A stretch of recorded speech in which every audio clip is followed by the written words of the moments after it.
देखिए, मैं जिस तरह बताऊँगा उस तरह आपको समझना होगा दोस्तों, बहुत मज़ा आएगा। देखिए, मैं सारी चीज़ें डिस्कस करूँगा, बस आपको समझना होगा।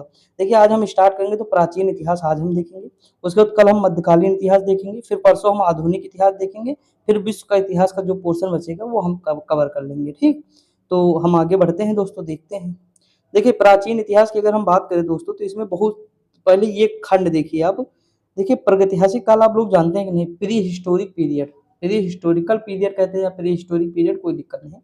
तो उसे कहते हैं प्रागैतिहासिक काल। देखिए दोस्तों, इतिहास को मुख्यतः 3 भागों में डिवाइड किए हैं, किसके आधार पर? तो साक्ष्यों व लिखित साक्ष्यों व पुरातात्विक साक्ष्यों के आधार पे। यानी पुरातात्विक साक्ष्य और लिखित साक्ष्यों के आधार पे 3 भागों में डिवाइड किए हैं। पहला है प्रागैतिहासिक काल, दूसरा है आद्य ऐतिहासिक काल, तीसरा है ऐतिहासिक काल। अगर हम बात करें तो जो प्रागैतिहासिक काल है दोस्तों, इसमें क्या होता है, लिखित साक्ष्य हमारे पास नहीं है। लिखित साक्ष्य है नहीं है दोस्तों, इसमें केवल पुरातात्विक साक्ष्य है हमारे पास। यानी ये देखिए, पूरा पाषाण काल जैसे है, तो ये मतलब पाषाण पहले पत्थर के बारे में बताएगा।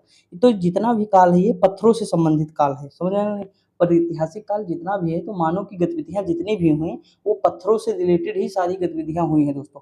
चाहे वो शिकार करना हो तो पत्थरों का सहारा लेगा, मतलब हर चीज में मानव ने किसका प्रयोग किया? तो पत्थरों का प्रयोग किया, समझ रहे हैं कि नहीं? तो ये प्रागैतिहासिक काल में ये चीजें नजर आएंगी आपको। तो इसमें लिखित साक्ष्य नहीं है, पुरातात्विक साक्ष्य है, ठीक है। आद्य ऐतिहासिक काल में क्या है? लिखित साक्ष्य है दोस्तों, हड़प्पा सभ्यता में मिल रही है भाव चित्रात्मक शैली और लिपि, सॉरी, भाव चित्रात्मक लिपि हम देखे थे, तो उसमें लिपि मिली है, लेकिन क्या हम पढ़ पाए? नहीं दोस्तों, पढ़ नहीं पाए। तो उसमें लिखित साक्ष्य है तो, लेकिन हम पढ़ नहीं पाए हैं। और पुरातात्विक साक्ष्य तो है ही दोस्तों, पुरातात्विक साक्ष्य है, ठीक। उसके बाद अगर हम बात करें दोस्तों, देखिए आद्य ऐतिहासिक में वैदिक सभ्यता में भी है, लिखित साक्ष्य है और हम पढ़ भी सकते हैं वैदिक सभ्यता के ना। उसके बाद अगर हम दोस्तों बात करें तो ऐतिहासिक काल को अगर जो डिवाइड किए हैं, इसमें हमारा प्राचीन भारत जो हम आज पढ़ेंगे, उसके बाद मध्यकालीन भारत और जो है आधुनिक भारत। तो ये 3 भागों में डिवाइड किए हैं। समझ में आया कि नहीं दोस्तों? कुछ समझ में आया? अगर हम बात करें प्रागैतिहासिक काल को, तो 3 भागों में बात विभाजित किए हैं। ये क्या है? ये है पुरापाषाण काल, मध्यपाषाण काल, नवपाषाण काल। अगर हम बात करें तो पैलियोलिथिक, मेसोलिथिक और नियोलिथिक। पैलियोलिथिक, मेसोलिथिक, नियोलिथिक, समझ में आया कि नहीं? तो 3 भागों में डिवाइड किए। अब पुरापाषाण काल को भी दोस्तों 3 भागों में डिवाइड किए। निम्न पुरापाषाण काल, मध्य पुरापाषाण काल, उच्च पुरापाषाण काल। दोस्तों, ये उच्च पुरापाषाण आपको याद रखना है। बाकी चीजें तो याद रखनी है, मैं आगे बताऊंगा, लेकिन ये उच्च पुरापाषाण काल इसलिए याद रखना क्योंकि पहली बार मानव जो है चित्र बनाना यानी पेंटिंग बनाना कब शुरू करता है? तो उच्च पुरापाषाण काल में शुरू करता है। दोस्तों, भीमबेटका की जो चित्रात्मक मतलब भीमबेटका की गुफाओं में जो चित्र मिले हमें, वो कौन कहाँ मतलब किस काल के हैं? तो उच्च पुरापाषाण काल के हैं। याद रखिएगा, पहली बार मानव ने जो है चित्र बनाना कब शुरू किया? तो उच्च पुरापाषाण काल। देखिए, बुक में लिखा नहीं दोस्तों, लेकिन मैं अपने तरीके से जो कुछ चीजें मैंने सीखी हैं वो मैं आपको कुछ डिलीवर कर रहा हूँ, उसे ध्यान रखना है, ठीक। तो ये समझिएगा दोस्तों, उच्च पुरापाषाण काल के बारे में याद रखेंगे। अच्छा दोस्तों, मानव ने चित्र बनाना या उसका मस्तिष्क का बौद्धिक विकास कब शुरू हुआ होगा? सोच के देखिए आप, चित्र बनाना कब शुरू किया होगा? जब उसके पास खाने का पर्याप्त साधन रहा होगा। जैसे मान लीजिए वो किसी गुफा में है, जैसे मान लीजिए भीमबेटका की, तो उस गुफा में इंसान गया, बाहर आंधी तूफान खूब चल रही होगी दोस्तों, खाने के लिए उसके पास पर्याप्त जो है संग्रह कर रखा होगा उसने भोजन, मतलब जो मांस होगा वगैरह वगैरह, वो मतलब इकट्ठा कर रखा होगा। तो जब बाहर मतलब आंधी तूफान चल रही होगी, कोहरा होगा या मतलब बहुत ज्यादा ठंडी होगी, तो इंसान क्या करेगा? गुफाओं में रहेगा। तो इंसान ऐसा तो है नहीं कि खाली बैठा तो उसके मस्तिष्क में कोई थॉट ना आए। तो दोस्तों, वो धीरे धीरे वहां पे वो कुछ बनाना शुरू किया होगा। वो आर बगल देखा होगा, जो चीजें उसे दूर से दिखाई देंगी, अगर दूर से हिरन दिखाई दिया तो उसके बारे में सोचना लगा होगा। तो मतलब जो चीजें उसे नजर आई दोस्तों, तो उसने अपना बौद्धिक विकास किया, उस हिसाब से उसने जो है उकेर दिया, समझ में नहीं? तो इस तरह दोस्तों होता है। जैसे कृषि का आरंभ कैसे हुआ होगा? दोस्तों, कृषि का आरंभ ऐसे हुआ होगा, जैसे मान लीजिए, जैसे यही मान लीजिए नवपाषाण काल में कृषि शुरू हो जाती है, ठीक दोस्तों। पशुपालन जो है मध्यपाषाण काल में शुरू हो जाता है। तो अगर कृषि नवपाषाण काल में शुरू होती है तो कैसे शुरू होगी? सीधी सी बात है दोस्तों, अगर मान लीजिए लेडी है, ठीक, वो प्रेग्नेंट है, तो वो एक जगह रहेगी रहेगी कि नहीं? अगर वो एक जगह है दोस्तों, तो सीधी सी बात है, वो कम से कम मतलब 9 महीने या 10 महीने, या मान लीजिए 3 ही महीने समझ के चलिए कि 3 महीने, लास्ट वाले 3 महीने में वो एक जगह स्थान पे है। अगर वो एक जगह स्थान पे है दोस्तों, तो अपने अगल बगल के पौधों को देखती पनपते हुए देखेगी, देखेगी कि नहीं? मान लीजिए अगर कुटिया में मान लीजिए रहती है वो, या मतलब गुफा में रहती है, तो अगल-बगल के पौधों को देखेगी कि किस क्रम में विकास हो रहा है दोस्तों, समझ में आया कि नहीं? तो वो विकास क्रम को देखेगी, फिर क्या करेगी? वहाँ से बीज लेगी, वहाँ डालेगी। तो अब उस मतलब वो बीज में फिर पनपना शुरू होगा, 3 महीने बाद वो फसल धीरे-धीरे तैयार होना शुरू होगी। तो वो वहीं से वो कृषि का जो है कॉन्सेप्ट जो है, वहीं से कृषि का विकास उसके माइंड में आने लगा होगा, समझ में आया कि नहीं? तो इस तरह मतलब हम सोच सकते हैं कि इस तरह भी विकास हुआ होगा। अब हम आगे बढ़ते हैं दोस्तों, ये सब चीज़ें आप लोग जान ही गए हैं। मध्य पाषाण काल में क्या होता है? देखिए पूरा पाषाण काल में बड़े-बड़े पत्थरों का प्रयोग करता है मानव शिकार के लिए, लेकिन मध्य पाषाण काल में क्या करता है? छोटे-छोटे पत्थरों का प्रयोग करना शुरू करता है। पहली बात जो प्रक्षेपास्त्र आप सुने होंगे, मतलब जो तीर धनुष ना मध्य पाषाण काल में शुरू होता है, छोटे-छोटे मतलब पत्थरों का प्रयोग करना इंसान शुरू करता है, मछलियों को मारना शुरू करता है। तो ये सारी चीज़ें आपको मध्य पाषाण काल में शुरू दिखाई देंगी। फिर नवपाषाण काल आप लोगों को पता है, कृषि का भी आरंभ हो जाता है, पहिए का आविष्कार हो जाता है, बहुत सारी चीज़ें नज़र आती हैं, ठीक? अब हम आगे देखेंगे जैसे-जैसे यहाँ देखिए सारी चीज़ें लिखी हुई हैं, तो हम देखेंगे। दोस्तों देखिए आज ये चीज़ हम देख ही चुके हैं, ये सारी चीज़ें बाकी आगे हम देख लेंगे। अब हम देखते हैं कुछ काल देखते हैं, जैसे पूरा पाषाण काल। देखिए इसका स्थल क्या है? भीमबेटका दिया हुआ है। इसमें भीमबेटका में गुफा के चित्र मिले हैं पूरा पाषाण काल में। देखिए यहाँ पूरा पाषाण केवल दिया है, ये नहीं दिया हुआ है कि ये भीमबेटका के जो चित्र मिले ये उच्च पूरा पाषाण काल से संबंधित है। एग्जामिनर अगर 3 पाषाण काल दे देगा, पूरा पाषाण काल, निम्न पूरा पाषाण काल, उच्च पूरा पाषाण काल, तो आप कन्फ्यूज़ हो जाएँगे ना, तो ये चीज़ समझ के चलिएगा। अगर हम आगे बात करें तो मध्य पाषाण काल में देखिए इसके स्थल कौन-कौन से हैं? तो सरानहा है, महदहा है। यहाँ पे मानव के अस्थि पंजर के पहला अवशेष कहाँ से मिलता है? तो सरानाहर, राय और महदहा से मिलता है। ये दोस्तों कहाँ है जानते हो? ये यूपी में प्रतापगढ़ में पड़ते हैं। उसके बाद चोपनी मांडो जो है, यहाँ से वन्य धान के प्रमाण मिलते हैं। आदमगढ़ व बागोर, आदमगढ़ कहाँ है दोस्तों? एमपी में है, बागोर राजस्थान में है। यहाँ से प्राचीनतम पशुपालन के साक्ष्य मिलते हैं दोस्तों। ठीक, याद रखेंगे किस काल में? तो मध्य पाषाण काल में इंसान क्या है? पशुपालन जो है करना शुरू कर दिया था। आगे बढ़ जाएँ, अब हम देखते हैं इधर थोड़ा ऊपर देख लेते हैं इसी वक़्त। देखिए नवपाषाण काल की अगर हम बात करें, देखिए इस काल की प्रमुख देन है कृषि का विकास है। आग का सर्वप्रथम प्रयोग हुआ, मतलब आग की खोज तो पूरा पाषाण काल में हो गई थी, लेकिन उसका प्रयोग जो है सही तरीके से कब हुआ? तो ये हुआ नवपाषाण काल में। हाँ, नवपाषाण काल में। और पहिए का आविष्कार भी इस काल में हुआ। दोस्तों मैं समझाने में टाइम ले रहा हूँ इस पेज का, क्योंकि मोस्ट इम्पोर्टेंट है। लोगों की चीज़ें समझ में नहीं आती हैं। ये तो इसमें कम दिया हुआ था, लेकिन हम लोगों के लिए बहुत ज़्यादा दिया हुआ था। जब मैं जिस टीचर से, राजस्थान का एक टीचर था, उससे पढ़ रहे थे, तो मतलब नेट जेआरएफ के लिए पढ़ा रहे थे, भाई पागल हो गया मैं पूरी तरह से। इतना फैक्ट, इतना चीज़ें, लेकिन ये है मतलब समझाते बहुत अच्छा है दोस्तों। तो ये सारी चीज़ें हैं, क्योंकि हिस्ट्री हम लोगों को पढ़ना है, तो मतलब बहुत ज़्यादा पढ़ना है। 200 क्लासें हमको लगता है हिस्ट्री ही है, केवल डेढ़-डेढ़, 2-2 घंटे की। तो ये सारी चीज़ें हैं ना, तो याद रखेंगे आप लोग। देखिए अगर नवपाषाण काल की बात करें तो कोहलडेह, देखिए शहर याद रखना मोस्ट इम्पोर्टेंट है दोस्तों। देखिए कोहलडेहवा है, बुर्जहोम है, चिरांद है। अब देखिए यहाँ अलग-अलग, देखिए यहाँ तो बुर्जहोम का आपको पता होगा जम्मू कश्मीर का है दोस्तों। मानव कंकाल के साथ कुत्ते के कंकाल के अवशेष मिले हैं, यानी जो कुत्ता दफनाए जाने का साक्ष्य है यहीं से मिला है। और ऐसा कहते हैं कि ये जो परंपरा आई ये चाइना से चली है, समझ रहे हैं कि नहीं? और सर्वप्रथम जो चावल के साक्ष्य मिले वो कोहलडेहवा से मिले। अगर हम आगे बात करें दोस्तों चिरांद, चिरांद कहाँ जानते हो? बिहार में पड़ता है दोस्तों।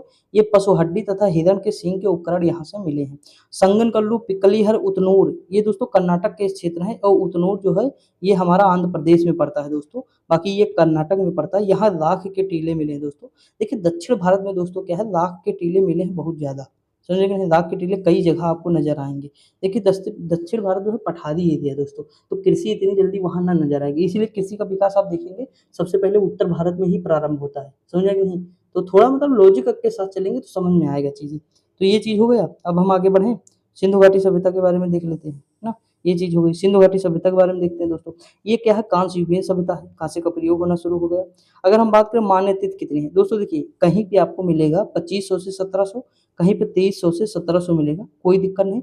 ऑप्शन के अकॉर्डिंग जो मिलेगा वही लगा देंगे हम लोग। और C14 द्वारा विश्लेषित है, यानी कार्बन 14 के द्वारा विश्लेषित है। अगर हम आगे बात करें तो इसका उत्तरी भाग, जैसे दोस्तों हमने कई बार आपको बताया है कि इसका उत्तरी भाग की ये सब उत्तरी भाग है, तो ये मांडा है, जम्मू कश्मीर में पड़ेगा। ये आलमगीरपुर है, यूपी में पड़ेगा दोस्तों। कौन सी नदी? हिंडन नदी है, ये चेनाब नदी हो जाएगी। ये वाला जो है दोस्तों कौन सा है? दैमाबाद है, जो प्रवरा नदी या गोदावरी के तट पर पड़ेगा। प्रवरा जो है गोदावरी की ही सहायक है बेसिकली। अगर हम बात करें, अगला है सुतकांगेडोर है, ये कहाँ है? तो दास्क नदी है। ठीक दोस्तों, तो ये 4 स्थल हैं, याद रखेंगे आप, पढ़े भी होंगे, कई बार पढ़े होंगे। अगर हम बात करें तो सिंधु सभ्यता के महत्वपूर्ण स्थल के बारे में देखते हैं। देखिए हड़प्पा सभ्यता कहाँ है? तो ये है माउंट गोमरी जिला है, पंजाब, पाकिस्तान, रावी नदी के बाएं तट पे है दोस्तों। जैसे मान लीजिए रावी नदी है, तो इसका बायां तट कौन सा हो जाएगा? ये वाला बायां तट हो जाएगा, तो इसके बाएं तट पे है दोस्तों। इसकी खोज किसने की? दयाराम साहनी ने की, 1921 में की। यहाँ से क्या क्या मिला है? बिसलाल अन्नागार मिला दोस्तों। विशाल जो है स्नानागार मोहनजोदड़ो से मिला है। देखिए ये देखिए यहाँ लिखा है, ठीक, मोहनजोदड़ो से क्या मिला? बृहद स्नानागार। लेकिन अन्नागार कहाँ से मिला? तो हड़प्पा से मिला। समझ में आया कि नहीं? दोनों कन्फ्यूज नहीं होगा क्योंकि बहुत बार कन्फ्यूज भी होंगे आप लोग। और देखिए यहाँ से भी विशाल अन्नागार मिला है, लेकिन ये जो मैंने बताया ये थोड़ा याद रखेंगे। अगर विशाल स्नानागार है तो हड़प्पा मारने की कोशिश कर, सॉरी, विशाल स्नानागार है मोहनजोदड़ो मारना, और विशाल अन्नागार है तो हड़प्पा मारना ज़्यादा सही रहेगा। उसके बाद यहाँ से क्या मिला है, तो समाधान आदिश 37 मिला है। उसके बाद नृत्य मुद्रा का खंडित धड़ मिला है, धड़ दोस्तों आप देखे होंगे, धड़ मिला है। उसके बाद दोस्तों आयताकार मोहर पर स्त्री के गर्भ से निकलता हुआ पौधा दिखाया गया, उर्वरता की देवी के रूप में दिखाया गया है। तो ये 4 चीज़ें याद रखेंगे आप। कहाँ से मिली? हड़प्पा से। आगे अगर हम बात करें मोहनजोदड़ो, ये सिंधु नदी के दाएं तट पर है दोस्तों। दाखलदास बनर्जी ने खोज की 1922 में। यहाँ से क्या मिला? बृहद स्नानागार मिला, विशाल अन्नागार मिला, नर्तकी की कांस्य मूर्ति, मोस्ट इंपोर्टेंट। एक मुद्रा पर पद्मासन की मुद्रा में विराजमान एक योगी का चित्र भी मिला है, इसके 3 मुख हैं, ये भी याद रखेंगे। लोथल भुगवा नदी के तट पर है। इसकी खोज किसने की? एस आर राव ने की, और ये कब किया? तो 1955 में। यहाँ से 3 युगल समाधान मिले हैं। डॉकयार्ड मिला यानी गोदीबाड़ा मिला, मनके बनाने के कारखाने मिले, हाथी दांत का पैमाना मिला। सारे इंपॉर्टेंट है दोस्तों, ऐसा कोई फैक्ट नहीं जो इंपॉर्टेंट नहीं है। अगला है धौलावीरा, ये कच्छ का रन है, गुजरात में मिलता है। लोथल भी गुजरात का है दोस्तों। ये सात विष्ट ने इसकी खोज की है 1990-91 में, और ये जो है दोस्तों ये यहाँ पे लिया है 1967-68 में जेपी जोशी ने भी की थी। देखिए यहाँ उन्नत जल प्रबंधन व्यवस्था दोस्तों, नवी बहुत मतलब विकसित जल व्यवस्था थी दोस्तों, याद रखेंगे आप। शहर के जलकुंड भी थे, 10 चिन्हों वाला एक शिलालेख भी मिला है। कालीबंगा हनुमानगढ़ राजस्थान का है दोस्तों, जेपी लाल व बीके थापड़ ने किया। कब खुदाई की? तो 1961 में। अगर हम बात करें तो कच्ची ईंटों के बने भवन यहाँ से मिले हैं कालीबंगा से। जुते हुए खेत के साक्ष्य मिले हैं। भूकंप के साक्ष्य दोस्तों मोस्ट इंपोर्टेंट। लेकिन अगर पूछे कि भूकंप के सर्वाधिक साक्ष्य कहाँ से मिले दोस्तों, तो ये मोहनजोदड़ो से मिले। लगभग 7 बार जो है भूकंप आने के साक्ष्य मिले हैं। प्राय सभी घरों में कुएं भी मिले हैं दोस्तों। आगे बढ़ जाएं। अगला है राखी गढ़ी दोस्तों, तो घग्घर और सरस्वती नदी के तट पर हिसार जिला हरियाणा में है। सूरज भान यानी अगर ये बात करें तो इनकी खोज की है। भारत का सबसे बड़ा सैन्य स्थल, कई बार एग्जाम में आया है, याद रखेंगे। ठीक दोस्तों, आगे बढ़ जाएं, आगे बढ़ते हैं। अगला है बनावली, तो ये कहाँ है? फतेहाबाद हरियाणा में पड़ता है।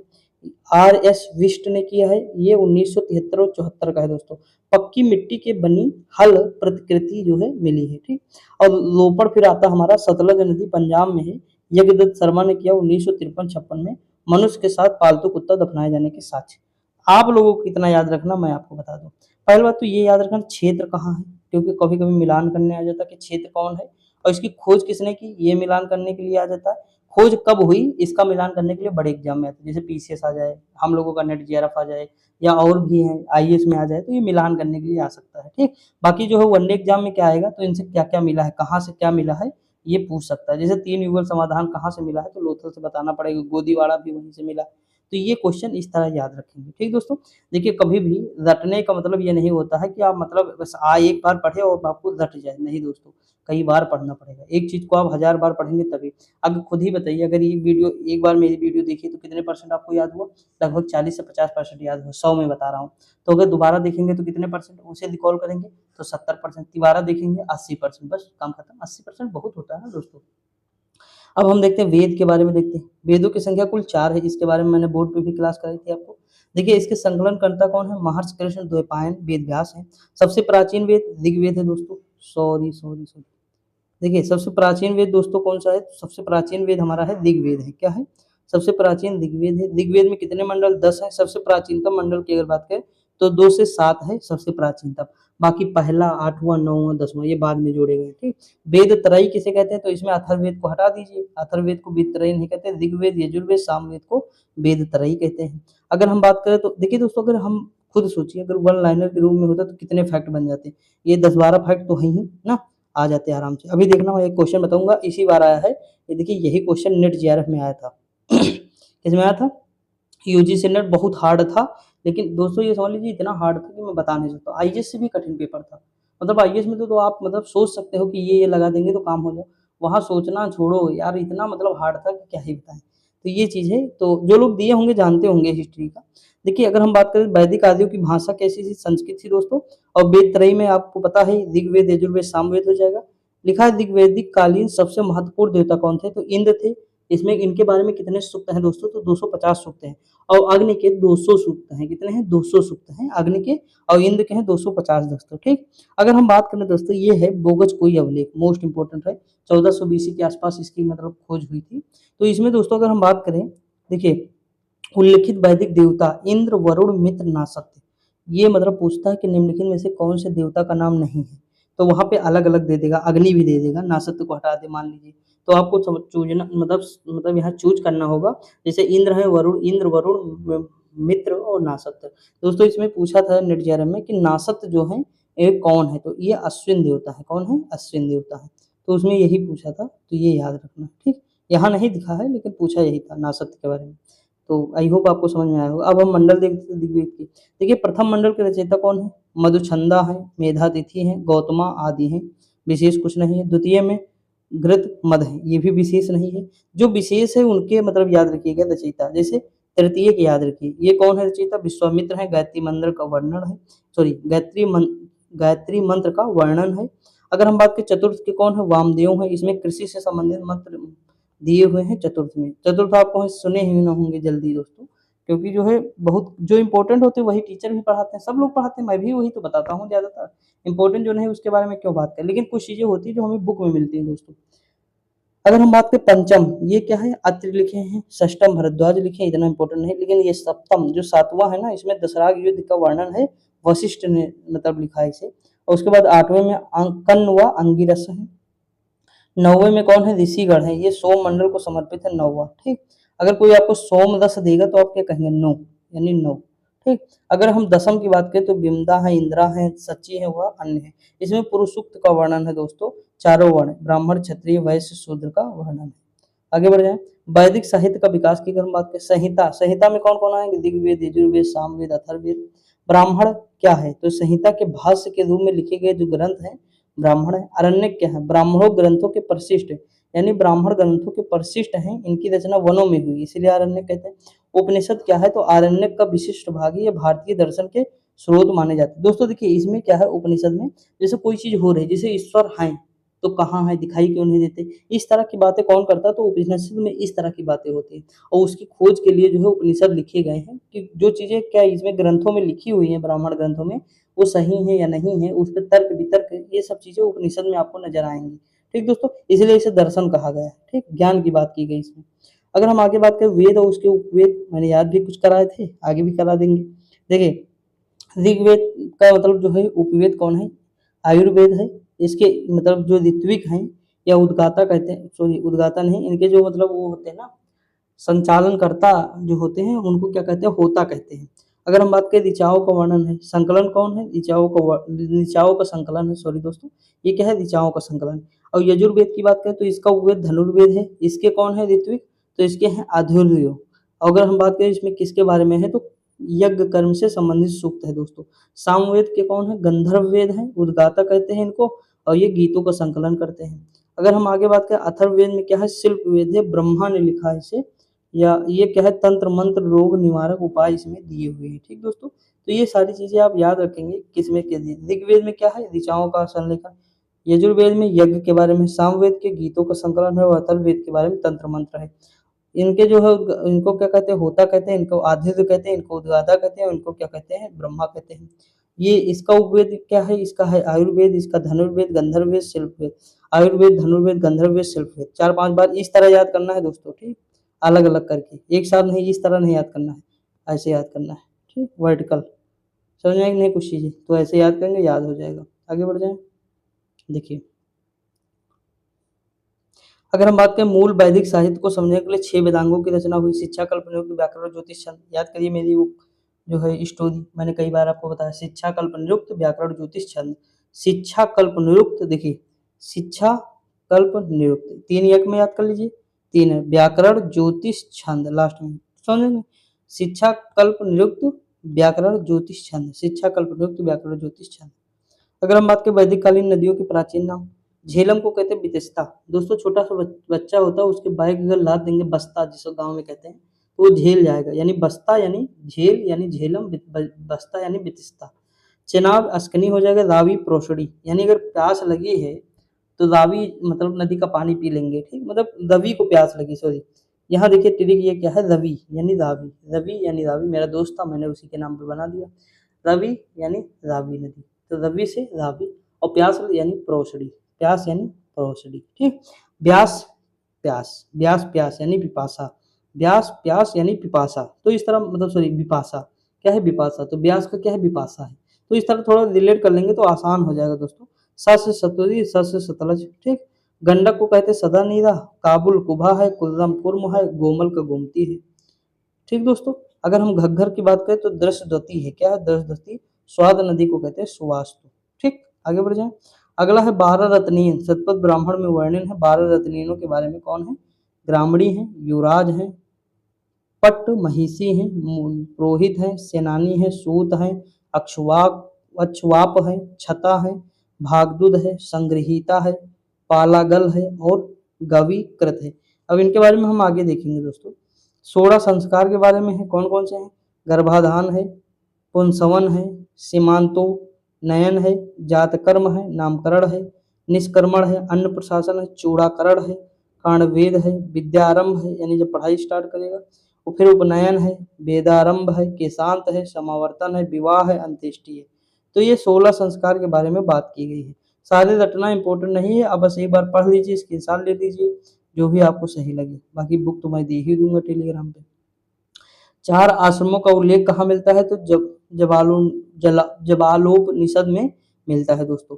ब्रह्मचर्य, गृहस्थ, वानप्रस्थ, संन्यास। ब्रह्मचर्य 0 से 25, 25 से 50, 50 से 75, 75 से 100, ठीक दोस्तों। आगे बढ़ जाएं, देखिए यहाँ पे एक देख लेते हैं विवाह के प्रकार, 8 प्रकार के दोस्तों, ब्रह्म विवाह, दैव विवाह, आर्ष विवाह, प्रजापत्य विवाह, आसुर विवाह, गंधर्व विवाह, राक्षस विवाह, पैशाच विवाह। तो इतनी चीजें 8 प्रकार के विवाह है। देखिए विवाहों को क्या है, आप मतलब संख्या याद रखिए क्योंकि भूलना नहीं, वही तो इम्पोर्टेंट है। देखिए मैंने उस दिन आपको याद कराया था ये सब जो है, इसके ब्राह्मण ग्रंथ याद कराए थे ना। देखिए ऋग्वेद का ब्राह्मण ग्रंथ मैंने कहा था एक याद कर लो, क्या एक, तो ए से ऐतरेय, का से कौशिकी, तो ए से ऐतरेय, का से कौशिकी। अगर हम बात करें इसके आरण्यक क्या हो जाएंगे, वही ऐतरेय कौशिकी, ऐतरेय कौशिकी। देखिए इसके ब्राह्मण, आरण्यक, उपनिषद तीनों समान है, ठीक है दोस्तों। अतरेय ब्राह्मण में राजसूय यज्ञ एवं सतयुग, द्वापर, कलयुग का वर्णन मिलता है, याद कर लीजिए, मोस्ट इंपोर्टेंट है, ठीक। अगला है वैदिक, अगर हम यजुर्वेद की बात करें, इसमें क्या है, कृष्ण यजुर्वेद है, काठक कपिष्ठल है, मैत्रायणी है, तैत्रेय है दोस्तों। तो अगर हम बात करें यहाँ पे तैत्रेय हो जाएगा इसका ब्राह्मण ग्रंथ, आरण्यक क्या होगा, तैत्रेय तथा मैत्रायणी। यहाँ क्या हो जाए, तैत्रेय, मैत्रायणी, श्वेतांबर, कठोपनिषद हो जाएगा उपनिषद दोस्तों। बात करें तमसोमा ज्योतिर्गमय किसमें दिया हुआ है, कथन वृदारण्य को उपनिषद में दिया हुआ है, तमसोमा ज्योतिर्गमय, ठीक। शतपथ ब्राह्मण में याज्ञवल्क्य मैत्री संवाद दिया है, जल प्लावन की कथा दी है, विधेय माधव की कथा है, उरुरवा उर्वशी आख्यान का उल्लेख है, बृहदारण्यक उपनिषद में याज्ञवल्क्य गार्गी का संवाद है दोस्तों, ठीक। ये याद रखेंगे आप, ठीक। अगर हम शुल्क यजुर्वेद की बात करें तो ये कर्ण हो जाएगा, वात्स्ययनी संहिता, मध्यान्ह यानी शतपथ हो जाएगा। बृहदारण्यक है, ईशोपनिषद है, बृहदारण्यक है, ये दोनों दोस्तों इन्हीं के हैं, शुक्ल यजुर्वेद और मतलब कृष्ण यजुर्वेद, शुक्ल यजुर्वेद, यजुर्वेद के ही भाग है, ठीक दोस्तों। अब देखिए इसमें क्या दिया है, पूर्वा उर्वशी आख्यान का उल्लेख है, बृहदारण्यक उपनिषद में याज्ञवल्क्य गार्गी संवाद है, कठोपनिषद में यम निचकेता संवाद है, स्त्रियों को यज्ञोपवीत धारण करने का अधिकार जो है किसमें मिलता है, तो तैत्तिरीय उपनिषद में मिलता है, ठीक दोस्तों। अगर हम आगे बात करें सामवेद की, तो देखिए कौथुम है, राणा रानायनीय है और जैमिनी है, तो ये क्या है, पंचविश है, इसका जो है ब्राह्मण ग्रंथ क्या है, पंचविश है। छंदोग है, जैमिनी है, षड्विश है। अगर हम बात करें इसका आरण्यक की, तो छंदोग है, जैमिनी है, उपनिषद क्या है, छंदोग और केन उपनिषद हो जाएगा, ठीक। अगर हम बात करें इसमें देखिए दोस्तों, यहाँ लिखा है छंदोग उपनिषद सबसे प्राचीन उपनिषद है, सर्वप्रथम इसी उपनिषद में कृष्ण का उल्लेख किसमें मिलता है, छंदोग उपनिषद में मिलता है। इसमें सत्यकाम, जवाल कथा, उद्दालक, अरुणी व श्वेत केतु संवाद का उल्लेख है दोस्तों। ब्रह्मचर्य, गृहस्थ व वानप्रस्थ नामक 3 आश्रमों का उल्लेख जो है छंदोग उपनिषद में मिलता है, ठीक दोस्तों। तो इतना आपको याद रखना है दोस्तों। देखिए थोड़ा दिक्कत हो रही मैं मानता हूँ, क्योंकि ये क्या है, अलग अलग दिया हुआ है ना, तो जूम करने में या पढ़ने में थोड़ा आपको दिक्कत हो सकती है, लेकिन कोई दिक्कत नहीं। जिस तरह देखिए मैंने हमेशा एक ही चीज आपको कहा, पढ़ने का बढ़िया तरीका क्या है, एक सेकंड, देखिए पढ़ने का सबसे बेस्ट तरीका जानते हो क्या दोस्तों? जैसे ये ऋग्वेद है, इसका पहले ब्राह्मण ग्रंथ याद कर लीजिए सबका। ऋग्वेद, यजुर्वेद, सामवेद, अथर्ववेद, इनका ब्राह्मण ग्रंथ पहले याद कर लीजिए। उसके बाद इनके आरण्यक याद कर लीजिए, फिर उनके उपनिषद याद कर लीजिए, फिर उनमें जो चीजें दी हुई वो याद कर लीजिए। यानी ये लास्ट में रखिए। देखिए लिखा जिस तरह उस तरह हमें नहीं पढ़ना है, नहीं हम हमेशा कंफ्यूज हो जाएंगे। हमारा काम क्या है, पहले हम ब्राह्मण ग्रंथ कंप्लीट कर लें, जो मैंने कराया है आपको। आरण्यक फिर कर लें, फिर उपनिषद पढ़ लें लास्ट में, और फिर लास्ट में ये चीजें मतलब कंप्लीट कर लें, काम खत्म हो जाएगा। इस तरह हमें पढ़ना है, ठीक दोस्तों। अब हम यहाँ देखते हैं, देखिए जो जो ब्रह्मचर्य गृहस्थ वानप्रस्थ दिया है छंदोपनिषद में, हम लोग ऊपर भी देखे थे। अथर्ववेद का क्या है, गोपथ है दोस्तों, और इसमें क्या है मंडूको और मांडूक और प्रश्न, ये तीन उपनिषद हैं। देखिए मुंडकोपनिषद में क्या है, सत्यमेव जयते का उल्लेख है। सबसे छोटा उपनिषद जो है मांडूक है, दोनों में कंफ्यूजन नहीं होगा। मंडो में क्या है, मांडो उपनिषद में क्या है, तो सत्यमेव जयते है, और सबसे छोटा कौन है, मांडूक है। ठीक, याद रहेगा कि नहीं? आगे बढ़े, जैन धर्म के बारे में देखते हैं। प्रथम तीर्थंकर कौन है, ऋषभ देव। प्रतीक चिन्ह क्या है, वृषभ है। अजीत सिंह दूसरे हाथी है इनका। संभवना तीसरे आंसू है। तीन का याद करिए, समझिएगा बात को, तीन को याद करिए। और 24 में 21, 22, 23, 24, चार को उधर, 7 को याद कर लीजिए, काम खत्म। अभिनंदन है चौथे पे, बंदर आ जाएगा इनका। सुमतिनाथ का क्रौंच पक्षी आ जाएगा। ठीक दोस्तों, अगर हम आगे बात करें, पदम प्रभु का क्या आ जाएगा, कमल आ जाएगा। सुपार्श्वनाथ का क्या आ जाएगा, स्वास्तिक आ जाएगा। चंद्र प्रभु का अर्धचंद्र आ जाएगा। पुष्पदत्त का सुइच्छीनाथ का मकर आ जाएगा। शीतलनाथ का श्रीवस्त्र हो जाएगा। श्रेयांश नाथ का खड़ग या गेंडा आ जाएगा।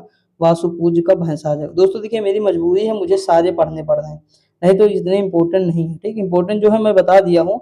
इसमें देखिए एक मल्लीनाथ जो है ये याद रखना है आपको, 19वीं वाला। और बाकी ये अरिष्ट नेमि से या नेमिनाथ से याद कर लीजिए, चार ये। ठीक, अब विमलनाथ कौन है, वराह है। अनंतनाथ बाज है। धर्मनाथ वज्र दंड है। शांतिनाथ हिरण है। कुंभनाथ बकरा है। अरहनाथ मत्स्य है। अगर हम आगे देखिए, ये इंपॉर्टेंट है, मल्लीनाथ का क्या है, कलश है। इसमें दोस्तों जो मतलब श्वेतांबर दिगंबर में ये कंफ्यूज थे, कोई कह रहा है कि पुरुष थे, कोई कह रहा है स्त्री थे। ठीक दोस्तों, तो ये हम आगे देखेंगे कहाँ पे कंट्रोडक्सी है दोनों में, तो हम देख लेंगे। ठीक दोस्तों, आगे है कि मुनि सुव्रत जो है कछुआ है। नेमिनाथ याद रखिए, नीला कमल है। अरिष्ट नेम या नेमिनाथ ये शंख हो जाएगा, ये नमीनाथ है दोस्तों, सॉरी, ये नमीनाथ है, ये नेमिनाथ है। ठीक, ये शंख हो जाएगा। पार्श्वनाथ का सर्प हो जाएगा, और महावीर का सिंह हो जाएगा। महावीर इंपॉर्टेंट, तो इनके बारे में देखते हैं। महावीर स्वामी का परिचय देखते हैं। देखिए ज्ञान की प्राप्ति, देखिए इनका पहले जन्म देखते हैं। जन्म कब हुआ, तो 599 ईसा पूर्व में होता है। जन्म स्थान कुंडलग्राम वैशाली। पिता सिद्धार्थ थे, याग्रित कुल के प्रधान थे दोस्तों। ठीक, और बुद्ध का बचपन का नाम क्या था, सिद्धार्थ था दोस्तों। वो किसके थे, तो शाक्य कुल के थे। अगला है कि माता त्रिशला अथवा विदेहा दत्ता लिच्छवी राजा चेतक की बहन थी दोस्तों। लक्ष्मण बचपन का नाम, सॉरी, बचपन का नाम क्या था, वर्धमान था। पत्नी यशोदा थी। कुंड गोत्र की कन्या थी। पुत्री अनुज्जा या प्रियदर्शना थी। दामाद या प्रथम शिष्य कौन थे, के जमाली थे। ठीक, अब देखिए दोस्तों, ज्ञान प्राप्ति जो अगर बात करें, तो जम्भिक गांव के समीप दिजपालका नदी के तट पर साल वृक्ष के नीचे मिला इनको। प्रथम उपदेश कौन सा है, राजगृह में बराकर नदी के तट पर मिला। उपदेश है, जैसे बराकर नदी किसकी सहायक है दोस्तों, आप बताइए। मैथन बांध किस पे है, बराकर नदी पर है ये ना, मैथन बांध झारखंड में। मैंने आपको याद कराया, अगर याद होगा तभी तो। उपदेश दिया हुआ है, देखिए ये उस समय तो मतलब इस समय झारखंड में है, उस समय जो है बिहार में पड़ता था। उपदेश दिया था तो प्राकृतिक अर्धमगधी भाषा में उपदेश दिया था। इनकी मृत्यु हो गई थी 527 ईसा पूर्व पावा के मल्ल गणराज्य के षष्ठीपाल के राजप्रसाद में। ठीक दोस्तों, अब देख लेते हैं कुछ मतलब जो है जैन धर्म के तीर्थरत्न मोस्ट इंपोर्टेंट है। सम्यक ज्ञान, सम्यक आचरण, सम्यक दर्शन, सम्यक दर्शन, सम्यक ज्ञान, सम्यक आचरण, कुछ भी पढ़ सकते हो ऊपर से नीचे, जैसा आपको सही लगे। जैन धर्म के 5 महाव्रत दोस्तों कौन कौन से हैं, सत्य, अहिंसा, अस्थेय, अपरिग्रह। बाद में जो है ब्रह्मचर्य को जोड़ा किसने, तो स्वामी विवेकानंद, सॉरी स्वामी जो है महावीर स्वामी ने जोड़ा था। ठीक दोस्तों, ब्रह्मचर्य को। अगला हम अगर बात करें जैन धर्म के बारे में, तो जैन संप्रदाय 2 भागों में बटा, एक दिगंबर, एक श्वेतांबर। दिगंबर भद्रबाहु के नेतृत्व में, मतलब इनके शिष्य थे, और श्वेतांबर स्थूल भद्र के शिष्य थे। श्वेतांबर सफेद वस्त्र धारण करते थे, और ये दिगंबर जो है कुछ नहीं धारण करते थे। देखिए इनको इनमें क्या विभाजन फिर हुआ, इसे पुजेरा या डेरावासी कहते, या डुडिया कहते, स्थानकवासी। भद्रबाहु इसमें जो विभाजन हुआ था, इसमें क्या होता, 20 पंथी, 13 पंथी सुने होंगे, तारण पंथी, गुयान पंथी और तोता पंथी। तो ये सब जो है इनमें विभाजन हुआ। अगर हम आगे बात करें जैन धर्म का विश्वास क्या है, आत्मा में ये विश्वास करते हैं, ईश्वर को नहीं मानते हैं दोस्तों, पुनर्जन्म व कर्म में विश्वास नहीं करते हैं, विश्वास करते हैं पुनर्जन्म कर्म में ये, और वेदों में औपनिषदिकता स्वीकार नहीं करते कि वेद जो है अपरिसेय नहीं है, उसे किसी इंसानों ने ही लिखा है, ये मानते हैं। दोस्तों एक चीज बताइए, चाहे वो महावीर स्वामी जी हो हमारे, चाहे जो है विवेकानंद बार बार आ रहे हैं, गौतम बुद्ध जी हो हमारे, वो दोनों लोग क्या है, ईश्वर की जो है मान्यता को नहीं मानते। इसका रीजन जानते हो दोस्तों, साफ साफ है, वो लोग इसलिए नहीं मानते। अच्छा बताइए, ये बौद्ध धर्म जैन धर्म का उदय क्यों हुआ? दोस्तों जो कुरीतियां थी इतनी ज्यादा ब्राह्मण ग्रंथ में या ब्राह्मण धर्म में, या हम बात करें ब्राह्मण धर्म को ही कहते हैं हिंदू धर्म में, पहले जमाने में बहुत सारी कुरीतियां थी। जब जैसे जैसे कृषि का विकास होता चला गया, कुरीतियां पनपने लगी दोस्तों, तो जब कुरीतियों को दूर करने के लिए तो ये आए थे ना, भाई मोक्ष की प्राप्ति कह रहे हैं कि ईश्वर मतलब जो है आपको मिलेगा, ये ईश्वर के लिए हम कर रहे हैं, ये कर रहे हैं। तो अगर वो ईश्वर के लिए ही सब करा रहे हैं, ठीक, तो दोस्तों अगर ये भी ईश्वर को मानते तो फिर उसमें फिर फायदा क्या था ना। तो बाद में आगे चल के जो चीजें ब्राह्मण धर्म में कुरीतियां थी, वही जाके इन धर्मों में भी कुरीतियां पनपने लगी। इसलिए बौद्ध धर्म फिर देखिए, पहले मान लीजिए अगर किसी ब्राह्मण ग्रंथ, ब्राह्मण ग्रंथ अगर है, ब्राह्मण धर्म, देखिए मैं जो कहना चाह रहा हूँ वो समझिए दोस्तों, क्योंकि वर्ड हो सकता है थोड़ा इधर उधर हो जाए समझाने में। देखिए जो ब्राह्मण धर्म है हमारा, इसे ही हम हिंदू धर्म भी कहते हैं दोस्तों। यहाँ किसी जाति से विशेष से मतलब नहीं है, ब्राह्मण धर्म और या हिंदू धर्म, ठीक दोस्तों। तो इसमें क्या थे, बहुत सारी कुरीतियां आ गई दोस्तों। जैसे कृषि का विकास हुआ तो इसमें बड़ी मात्रा में जो है पशुओं का बल भी दे रहे थे। अब बताइए अगर पशुओं का बल दे दोगे तो मतलब बहुत ज्यादा बलि दे दोगे पशुओं का, तो बहुत ज्यादा अगर पशुओं की बलि दे दोगे तो कृषि में दिक्कत होगी कि नहीं दोस्तों। तो वहां मतलब दिक्कत हो जाएगी, तो बहुत सारी कुरीतियां यहाँ पनपने लगी थी ब्राह्मण धर्म में। अगर ब्राह्मण धर्म में कुरीतियां पनपने लगी तभी दो धर्मों का उदय हुआ। वैसे तो कई धर्म हुए, लेकिन दो धर्म हम विशेष कर पढ़ते हैं, जैन धर्म बौद्ध धर्म। तो अगर बताइए जो लोग यहाँ कन्वर्ट हो रहे थे जैन धर्म बौद्ध धर्म में, अगर वही कुरीतियां ब्राह्मण धर्म की जैन धर्म बौद्ध धर्म में आ जाएंगी, तो ये लोग कन्वर्ट होंगे क्या उस धर्म में? नहीं होंगे ना। तो यही दिक्कत हो गई आगे चल के कि बौद्ध धर्म जो है और जैन धर्म आपको बहुत कम दिखाई देगा वर्तमान में, समझे कि नहीं। तो ये चीजें हैं। तो आई होप जो मैं कहना चाह रहा हूँ वो समझ में आ गए होगा, मतलब समझ आ गया होगा आप लोगों को। बस इतना बहुत है, ठीक दोस्तों। देखिए थोड़ा कभी कभी क्या होता है, जल्दी में दिक्कत हो जाता है, लेकिन कोई दिक्कत नहीं, धीरे धीरे वो चीजें सही हो जाएंगी। अगर हम बात करें जैन संगतियों की, तो देखिए दो जैन संगतियां हुई, कितनी हुई दोस्तों? दो हुई।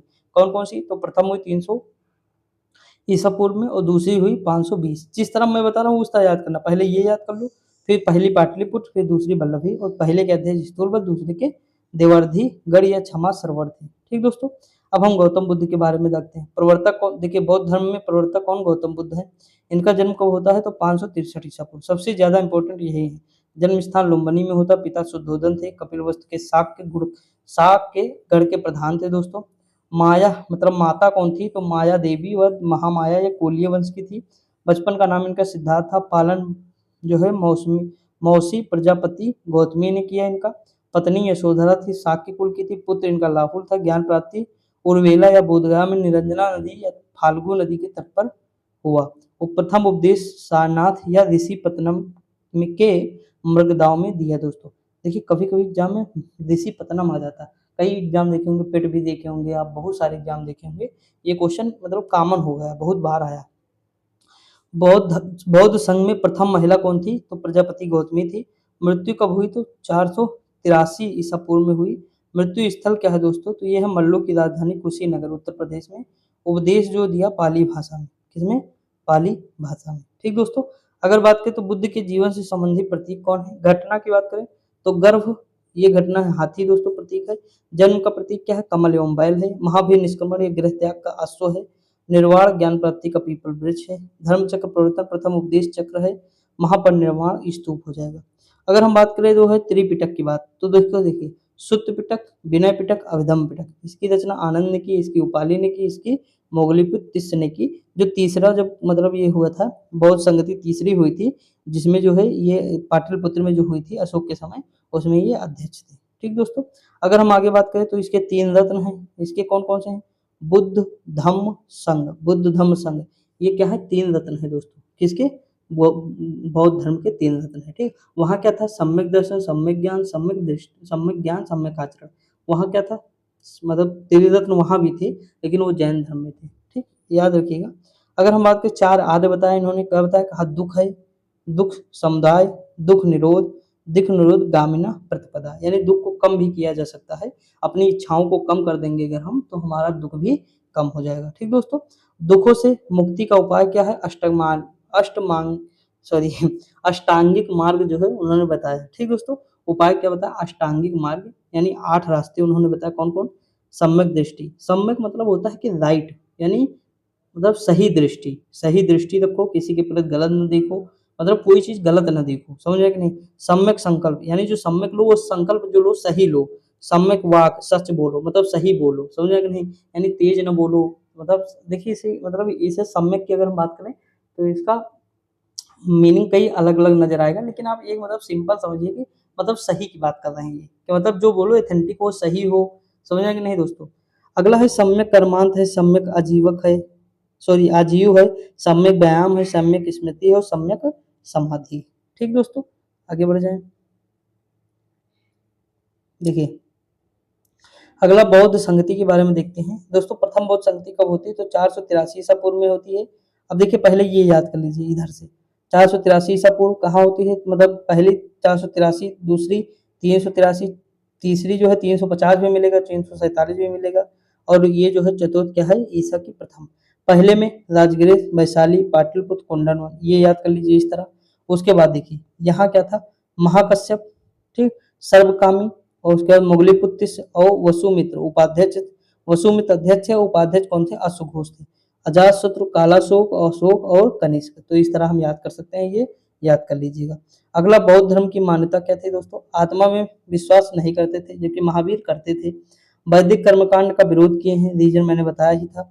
वेदों को अपरिसेय, मतलब ये भी अपरिसेय नहीं माने हैं वेदों को। अगला है कि कर्म, पुनर्जन्म तथा मोक्ष में विश्वास ये भी करते थे। बौद्ध धर्म का विभाजन दोस्तों, तो ये जो है जब बौद्ध धर्म का विभाजन चतुर्थ बौद्ध संगति हुई थी उसमें हो गया। द्वितीय बौद्ध संगति में क्या हुआ था? तो स्थविर व थेरवाद और जो है महासंघिक व सर्वास्तिवादी जो है 2 भागों में बटा था। आगे चलकर यही सब हीनयान और महायान में बट गया दोस्तों। देखिए ये बौद्ध धर्म को जो मानते थे, मतलब जो बुद्ध के नियम को फॉलो करते थे वो हीनयान कहलाए, और जो बुद्ध को मूर्ति के रूप में पूजे पहली बार वो महायान थे। कौन थे? महायान थे। वो कनिष्क के समय में ही पहली मूर्ति बनी मथुरा शैली में। ठीक दोस्तों, तो ये महायान थे जो मतलब परिवर्तन चाहते थे, जैसे ये ऐशो आराम की भी जिंदगी चाहते थे। कौन? महायान दोस्तों। अगला महाजनपद की अगर हम बात करें दोस्तों, तो देखिए 6ठी शताब्दी ईसा पूर्व तक आते-आते छोटे-छोटे जनपद महाजनपदों में तब्दील हो गए। 16 महाजनपदों का उल्लेख कई जगह मिलता है, लेकिन प्रसिद्ध कौन है? अंगुत्तर निकाय बौद्ध धर्म में, भगवती सूत्र जैन धर्म में। 16 महाजनपद की राजधानी की अगर हम बात करें दोस्तों, तो देखिए कौन-कौन से हैं। अगर हम बात करें तो अंग की राजधानी चंपा है, अस्मक पैठन या पोटन है, अवंती जो है उत्तरी अवंती उज्जैनी है, दक्षिणी अवंती महिष्मती है। गांधार की बात करें तो तक्षशिला राजधानी है, पुष्कलावती है। कंबोज की बात करें तो हाटक व राजपुर है। ठीक दोस्तों, आगे अगर हम बात करें मगध की गृहबृज या राजगृह है, मत्स्य की क्या है? विराटनगर है। टाइम कितना हुआ? 1 सेकंड दोस्तों देख लेते हैं। ठीक, अगर हम बात करें वज्जी की, वज्जी क्या है? वैशाली है। चेदी क्या है? शक्तिमती है दोस्तों। चेदी की क्या है? शक्तिमती है। काशी की वाराणसी है, कौशल की श्रावस्ती है, कुरु की इंद्रप्रस्थ है, मल्ल की कुशीनारा है या पावा हम कह सकते हैं। पंचाल की अहिछत्र है उत्तरी पंचाल की, और काम्पिल है दक्षिणी पंचाल की। ठीक दोस्तों, सूरसेन मथुरा के हैं, वत्स कौशाम्बी के हैं। बुद्धकालीन भारत के 10 महत्वपूर्ण गणराज्य अगर बात करें, जैसे वैशाली के जो है लिच्छवी हो जाएंगे, मिथिला के विदेह थे दोस्तों, कुशीनारा के मल्ल थे जहाँ गौतम बुद्ध की मृत्यु हुई थी, और पावा के कौन थे? मल्ल थे। यहाँ किसकी होती? महावीर की। राज रामग्राम के कोलिये थे, कपिलवस्तु के शाक्य थे, पपलीवन के मौर्य थे, अलकप के बुली थे, केशपुत्र के कलाम थे और सुमसुमार गिरी के भग्ग थे। ठीक दोस्तों, और देखिए बात करें दोस्तों, देखिए मैं इसकी ट्रिक दे रहा हूँ आपको, वो ट्रिक याद कर लीजिएगा, लिख लीजिएगा, जैसे भी आपका मन होगा कर लीजिएगा। इसकी ट्रिक है हसीन मशुक शाह। क्या है? हसीन मशुक, हसीन मशुक शाह। ठीक दोस्तों, ये ट्रिक है, थोड़ा याद करना पड़ेगा आपको एक लाइन। देखिए हा से हल्दक, सी से शिशुनाग, ना से नंदवंश, माँ से मगध, उसके बाद सॉरी माँ से मौर्य वंश, उसके बाद अगर हम बात करें सु से शुंग वंश, का से कर्ण वंश, सा से सातवाहन वंश। तो इतने वंश याद रखेंगे आप, ये क्रम है दोस्तों, लगाने को आ जाएगा तभी हमारे ये कर पाएंगे, और इससे हमें बहुत बड़ा बेनिफिट होगा याद करने में। ठीक दोस्तों, तो याद कर लीजिएगा, आपको बहुत बेनिफिट करेगा। अगर हम आगे बात करें, देखिए दोस्तों यहाँ आपका मन हो तो पहला जो है वंशावली याद कर लीजिए कि 544 से 412 ईस्वी तक कौन था? हार्दिक वंश था। दूसरा 412 से 344 ईसा पूर्व। जब अगर आप ये याद कर लेंगे तो शासक जो होंगे हमारे याद करने में बहुत आसानी होगी। देखिए दोस्तों, जब भी हम मतलब कोई डेट याद करते हैं तो शासक याद करने में हमें बहुत बेनिफिट होता है, ये हम जानते हैं। ठीक, बहुत सारी चीज़ें हमारे अपने आप क्लियर होती चली जाती हैं, हम ऑप्शन से हटाते चले जाते हैं। तो इसीलिए वंश जो होता है ना, कोई भी वंश, जैसे गुलाम वंश चल रहा है तो उसका हमें टाइम पीरियड याद हो, खिलजी वंश है तो उसका टाइम पीरियड याद हो, तो इस तरह हम अगर याद कर लेंगे तो हमारे लिए बहुत ज़्यादा बेनिफिट होगा। ठीक दोस्तों, तो देखिए हर्यक वंश है 544 से 412 ईसा पूर्व है। उसके बाद 412 से 344 शिशुनाग वंश है। नंद वंश है 344 से 322 ईसा पूर्व है। देखिए दोस्तों, अब क्रम देखिए कि ये कम है कि नहीं दोस्तों, ये कम शासन किया। उसके बाद मौर्य वंश आता है, सबसे ज्यादा मौर्य वंश शासन किया। यहाँ पे देखिए दोस्तों, नजर आ रहा है मौर्य वंश सबसे ज्यादा शासन कर लिया। ठीक, उसके बाद देखिए कि 184 से 75 सुंग वंश, फिर 75 से 30 ईसा पूर्व ये कर्ण वंश। देखिए ईसा पूर्व आप लोग जानते हैं कि नहीं दोस्तों। देखिए अगर हम बात करें, ये जीरो मतलब जीरो वर्ष है। अगर हम इधर जितना बढ़ेंगे ये वाला, तो देखिए मान लीजिए यहाँ 355 लिखा है, ठीक दोस्तों, तो इस साइड बढ़ेंगे तो घटेगा ये दोस्तों, क्या होगा, घटेगा। यानी यहाँ पे आ जाएगा 100 मान लीजिए ईसा पूर्व। ठीक, फिर ये 0 ईसा पूर्व हो जाएगा। उसके बाद इधर जाएंगे तो प्लस होता चला जाएगा, मतलब इधर माइनस की ओर हम आएंगे और इधर जाएंगे तो प्लस की ओर। इस समय हम कहाँ खड़े हैं, देखिए दोस्तों, अगर हमें पता करना हो कि हर्यक वंश कितने साल पहले था हमारे, तो यहाँ 44 है दोस्तों, और यहाँ 0 है, और यहाँ हम खड़े हैं 2024 में। ठीक दोस्तों, समझिए बात को। तो 2024 में इतना जोड़ दीजिए, कितना, 544 जोड़ दीजिए। तो इतने साल पहले हमारे, मतलब लगभग जो है 2500 साल पहले, 2550 मान लीजिए, मतलब इतने साल पहले हमारे पास हर्यक वंश था दोस्तों। ठीक दोस्तों, तो ये चीज है, समझ में आ गया होगा। तो ये चीज आपको समझ में आना चाहिए, वंशावली याद कर लीजिएगा। अब हम बढ़ते हैं क्वेश्चन की ओर। ठीक, अभी तक तो ऐसे नॉर्मल टॉपिक था, क्वेश्चन की ओर। देखिए मौर्य एवं मौर्योत्तर काल की बात करें तो मौर्य वंश का संस्थापक कौन था, तो चंद्रगुप्त मौर्य था, सब लोग जानते हैं। इसका अंतिम शासक कौन था, बृहद्रथ। दोस्तों देखिए, पहला याद करना है, दूसरा याद करना है, तीसरा याद करना है, चौथा याद करना है और लास्ट याद करना है। ये जो मौर्य शासक थे ना, इसमें आपको कौन कौन से याद करना है, लास्ट वाला पूछा गया एग्जाम में, याद कर लीजिएगा। उसके बाद चंद्रगुप्त मौर्य संस्थापक थे, ये याद करना है। इनके बेटे बिंदुसार, ये याद करना है। बिंदुसार के बेटे अशोक, ये याद करना है। और अशोक के बाद जो उत्तराधिकारी बना है दशरथ, ये याद करना है। ठीक दोस्तों, बाकी ऐसे देख लीजिए, संप्रति है, उसके बाद फिर शालीसुक है, फिर देववर्मन है, उसके बाद कौन है, सतधनवन है। ठीक दोस्तों, देखिए क्वेश्चन आएगा कि संस्थापक कौन थे चंद्रगुप्त मौर्य, तो चंद्रगुप्त मौर्य थे मौर्य वंश के संस्थापक। उसके बाद पूछा अशोक के पिता कौन थे, तो एक होता है बिंदुसार, एक है कौन दोस्तों, बिंदुसार। ठीक, ये जो अशोक के पिता है, और एक है बिंबिसार। ठीक, ये अजात शत्रु के पिता है, किसके, अजात शत्रु के पिता, हर्यक वंश के संस्थापक है ये बिंबिसार। और ये बिंदुसार कौन है, तो ये मौर्य शासक है। ठीक, याद करना है दोस्तों आपको। और अशोक के बाद जो उत्तराधिकारी है वो दशरथ है। उसके बाद धीरे धीरे इनके मतलब उत्तराधिकारी कमजोर होते चले गए। दोस्तों देखिए, कोई भी मतलब वंश चेंज होता है या कोई अटैक करता है, अधिग्रहण कब करता है, जब वंश कमजोर होता है उसका। अगर वंश कमजोर है तो, या तो फिर उसके अंदर कलह हो जाए दोस्तों, मतलब अपने ही विरोधी हो जाए लोग ना, जैसे मंत्री बिक जाए, ये सारी चीजें, तो वो वंश समाप्त हो जाता है। कोई भी ऐसा, हम बहुत सारे एग्जाम्पल देखेंगे हिस्ट्री में, जैसे जैसे मैं पढ़ाऊंगा आपको बताता चलूंगा कि देखिए यहाँ पे इनके वंश मतलब उत्तराधिकारी कमजोर हुए। जैसे जो राजा रणजीत सिंह थे पंजाब के, उनके जो उत्तराधिकारी थे दिलीप सिंह, वो जैसे कमजोर हुए दोस्तों, तो क्या हुआ, मतलब उनका सेनापति जो विश्वासघात कर दिया, तो उस पर जो है कब्जा कर लिया, अंग्रेज लोग उसे भी हड़प लिए। तो इस तरह अंग्रेज लोग धीरे धीरे सारा कुछ हड़पते चले गए। समझ में आया कि नहीं। तो ये चीज है, ये मतलब ऐसे ही बता दिया आपको समझने के लिए। हम आगे बढ़ते हैं। देखिए चंद्रगुप्त मौर्य की अगर बात करें तो अंतिम दिनों में जैन भिक्षु भद्रबाहु का शिष्यत्व ग्रहण किया, यानी भद्रबाहु के नेतृत्व में इन्होंने जैन धर्म जो है ग्रहण कर लिया दोस्तों। और भद्रबाहु के साथ कहाँ चले गए, तो श्रावण बेलगोला चले गए थे, क्योंकि अकाल पड़ा था मगध में, इसीलिए वो चले गए थे पटना में दोस्तों। तो इसीलिए वहां पे चले गए। तो वहां पे इन्होंने क्या किया, श्रावण बेलगोला में 298 ईसा पूर्व में क्या किया, संलेखना विधि के द्वारा जो है शरीर त्याग दिया। ये दोस्तों एक पद्धति होती है जो जैन धर्म की प्रचलित है। इसमें बिना खाए इंसान रहता है दोस्तों, तो अपने जो है अपना शरीर त्यागता है। अगर हम आगे बात करें दोस्तों, सिकंदर के साम्राज्य के पूर्वी भाग के शासक सेल्यूकस और चंद्रगुप्त मौर्य की सेना के बीच 305 ईसा पूर्व युद्ध हुआ। डेट याद रखना है, समझ में आया कि नहीं। और सेल्यूकस निकेटर के जो मतलब जो जैसे सिकंदर था दोस्तों, भारत पे जब आक्रमण किया, तो उसके बाद जो जो क्षेत्र जीता वो अपना मतलब जो है मतलब अपने साथ जिनको लाया था, जैसे उनके सेनापति थे या अधिकारी थे, तो उनको मतलब वो क्षेत्र देता चला गया। समझ में आया कि नहीं। उसके बाद लौटते समय बेबीलोन में उसकी डेथ हो जाती है। तो उसी में से था एक सेल्यूकस निकेटर।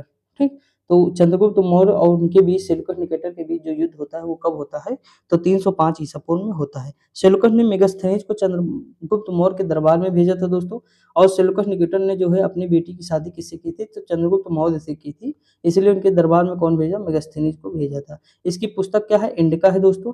ये कितने, देखिए इंडिका जो है मूल ग्रंथ में इस समय नहीं है दोस्तों, यानी मूल स्वरूप में उपलब्ध नहीं जैसी लिखी गई थी। अगर हम आगे बात करें मेगास्थनीज के अनुसार जो था वो मतलब समाज हमारा विभाजित था कितने वर्गों में था, तो देखिए दोस्तों मेगास्थनीज के अनुसार अगर हम बात करें वो तो हम देखेंगे 7 वर्गों में विभाजित था। उससे पहले ये देखते हैं कि इन्होंने क्या कहा। तो देखिए मेगास्थनीज के अनुसार क्या था, मौर्य सम्राट का नाम क्या था, तो सेंडोकस था। क्या था, सैंडोकोट्स, सैंडोकोट्स। ठीक, ये किसे है, तो सैंडोकोट्स प्रयुक्त हुआ है दोस्तों किसके लिए, चंद्रगुप्त मौर्य के लिए। मौर्य साम्राज्य की राजधानी को उन्होंने कहा कि पोलीव्रोता, क्या कहा, पोलीव्रोता। अगर हम बात करें तो उन्होंने कहा कि सोना निकालने वाली चींटियों का जिक्र किया। दोस्तों देखिए जब वो आया होगा तो हमारे यहाँ जैसे कोई चींटी ना जिसे सोने जैसी लगती है, देखोगे आप तो सोने जैसी वो नजर आती है रात में, तो वो ऐसा देखा होगा शायद, तो उसे लगा होगा कि ये सोना निकालती है, जबकि चींटी सोना निकालती है, नहीं निकालती है दोस्तों। तो ये चीज है। दास प्रथा नहीं थी, शायद उसे इतनी जानकारी नहीं थी, दास प्रथा तो जरूर रही होगी। अगर हम बात करें लेखन कला का अभाव था दोस्तों, ये तो मतलब क्या ही कहें। उसके बाद भारत में अकाल नहीं पड़ता था, ये चीज है। तो इन्होंने इतनी चीजें बताई हैं, आपको समझना। देखिए कौन सी चीज गलत है कौन सी सही, ये हमारा तर्क नहीं है। मेगास्थनीज ने क्या बताया इंडिका में अपने, तो हमें ये देखना मोस्ट इंपोर्टेंट है, याद भी करना है। एग्जाम में डायरेक्ट क्वेश्चन बनेगा निम्नलिखित में से कौन सा नहीं है, ये पूछ लेगा, ये कौन सा है ये पूछ लेगा। ठीक, मेगास्थनीज के अनुसार।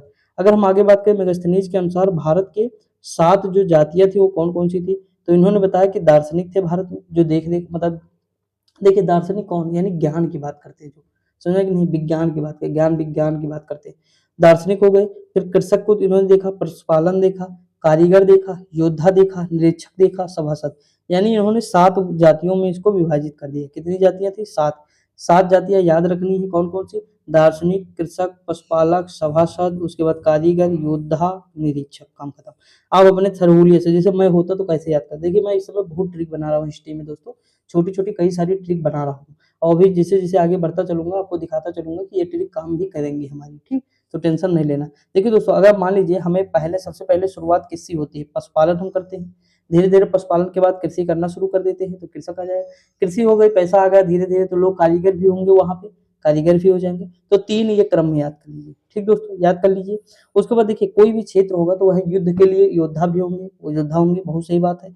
और जैसे मान लीजिए ये आर्मी है, तो आर्मी के लिए सीधी सी बात है कि मतलब उस जो पेपर होगा उसका निरीक्षक कोई करेगा, तो निरीक्षक हो जाएंगे ना। सभासद भी होगा, सभासद हो गया। उसके बाद दार्शनिक हो जाएगा। ठीक, तो देखिए 2-3 तो हम क्रम में याद कर सकते हैं ना, जैसे ये 5 हम ऐसे क्रम से याद कर लेंगे, लास्ट में बचा दार्शनिक और जैसे सभासद, काम खत्म। आगे बात करें, अगला क्वेश्चन दिया है, चंद्रगुप्त मौर्य का प्रधानमंत्री तथा प्रधान पुरोहित कौन था, कौटिल्य, विष्णुगुप्त या चाणक्य था। कौटिल्य ने राज्य शासन के ऊपर प्रसिद्ध पुस्तक अर्थशास्त्र की रचना की है। आगे की बात करें तो अर्थशास्त्र में राज्य के शासन हेतु सप्तांग सिद्धांत का जिक्र किया, मोस्ट इंपोर्टेंट।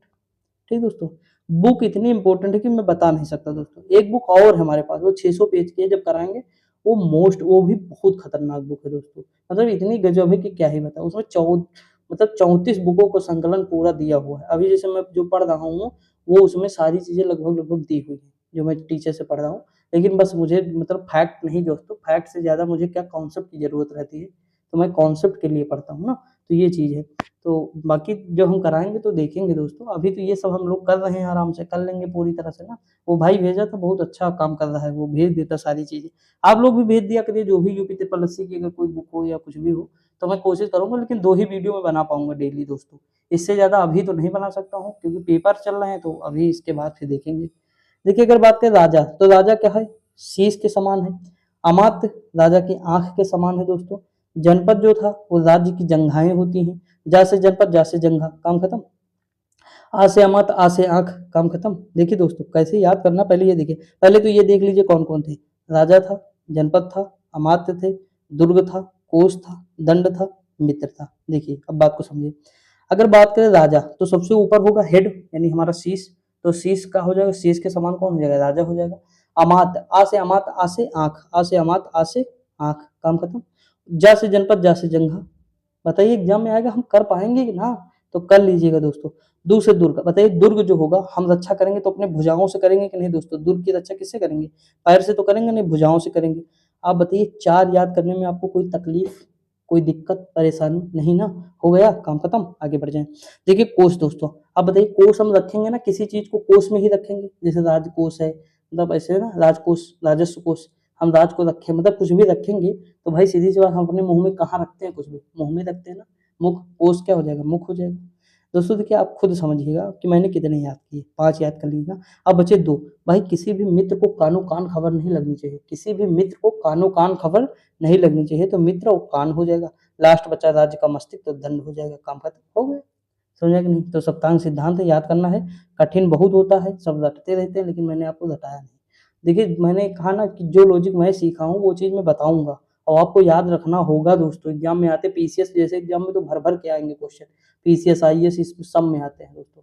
और बहुत बार मैंने कहा ना हमेशा कि जब पेपर हो तो आप खुद ही देखें कि मैं क्या चीज़ पढ़ा रहा हूँ। देखिए बुक पढ़ा रहा हूँ ये मैं मानता हूँ, स्वीकार करता हूँ दोस्तों, अच्छी बात थोड़ो किसी का कंटेंट पढ़ाना, लेकिन दोस्तों मजबूरी होती है तभी पढ़ाता है इंसान। समझा कि नहीं? बाकी ऐसा नहीं कि हमारे पास नहीं, अभी यही चीज़ मैं बोर्ड पे लिख के अगर आपको मैं ट्रिक बताता तो क्या आप ताली ना बजाते? बजाते। क्योंकि आपको तभी तो कंटेंट मिलता है ना दोस्तों, और अच्छा मिलता है, ऐसा तो कहने कि कंटेंट बेकार है। तो ये चीज़ समझिएगा आप लोग, मैं बुक पढ़ा रहा हूँ तो कुछ ना कुछ वजह है इसीलिए पढ़ा रहा हूँ। बाकी आने वाले समय में बुक थोड़ो पढ़ाऊँगा, अपना कंटेंट दूँगा, जो मैं तरीका ईज़ाद कर रहा हूँ, धीरे-धीरे लिख रहा हूँ, नोट कर रहा हूँ, वो सारी चीज़ें बताऊँगा। देखिए अगर हम आगे बात करें तो बिंदुसार ने सीरिया के शासक एंटियोकस से 3 वस्तुओं की डिमांड की थी। पहला मीठी शराब थी, या मीठी मदिरा, सूखी अंजीर थी, एक दार्शनिक की मांग की थी। ये मना कर दिए थे क्योंकि उन्होंने कहा कि हमारे यहाँ जो दार्शनिक है वो खरीदे और बेचे नहीं जाते हैं। अगर अब आगे बात करें अशोक, देखिए इंपॉर्टेंट राजा है अशोक, तो इसके बारे में चीजें दी हुई है। देखिए अशोक की माता कौन थी? सुभद्रांगी थी। कौन थी? सुभद्रांगी थी अशोक की माता। पिता कौन से? बिंदुसार, हम देखे थे। बिंबिसार कौन थे? अजातशत्रु के पिता थे। प्रचलित नाम क्या था इनका? देवनाम प्रियदर्शी था। क्या नाम था? देवनाम प्रियदर्शी। राज्याभिषेक कब हुआ था? तो 269 ईसा पूर्व में हुआ था दोस्तों, ये याद रखना है, मोस्ट इंपोर्टेंट है। राज्यारोहण के 4 वर्ष बाद। अगर हम आगे बात करें, देखिए इसके 8 वर्ष बाद, जैसे राज्याभिषेक जब हुआ तो उसके 8 वर्ष बाद, यानी हम घटेंगे 8 वर्ष बाद ना, जुड़ेंगे नहीं। 8 वर्ष बाद ईसा पूर्व में दोस्तों इन्होंने क्या किया? कलिंग पर आक्रमण किया था। ठीक, वो भयानक मतलब वो हुआ था। अगर हम बात करें तो इसके मतलब अभिलेख की भाषा कैसी थी? प्राकृत थी। और पहली बार अभिलेख पढ़े कौन थे? James Prinsep. देखिए कैसे याद क्या कराऊंगा मैं जेम्स प्रिंसेप को, मान लीजिए आप भूल जाए दोस्तों। जेम्स प्रिंसेप, बताइए प्रिंसिप को प्रिंसिपल की तरह याद नहीं कर सकते? प्रिंसिपल तो पूरे स्कूल में सबसे पहले अगर किसी ने पढ़ाई की होगी तो सबसे बुजुर्ग कौन होगा? प्रिंसिपल। तो सबसे मतलब पढ़ाई भी तो सबसे पहले उसी ने की होगी, तो प्रिंसिपल, प्रिंसिप यानी प्रिंसिपल। प्रिंसिपल ने सबसे पहले किसकी पढ़ाई की? अभिलेख की पढ़ाई कर ली अशोक की, तो प्रिंसिप हो जाएगा। ठीक, भूलेंगे नहीं ना, हो गया काम। अभिलेख की लिपि दोस्तों कौन सी है? तो ब्राह्मी, खरोष्टी, अरमाइक और यूनानी। ये 4 लिपियां हैं, याद रखेंगे, ब्राह्मी, खरोष्टी, अरमाइक और यूनानी। सबसे ज्यादा ब्राह्मी में अभिलेख अशोक के मिले हैं।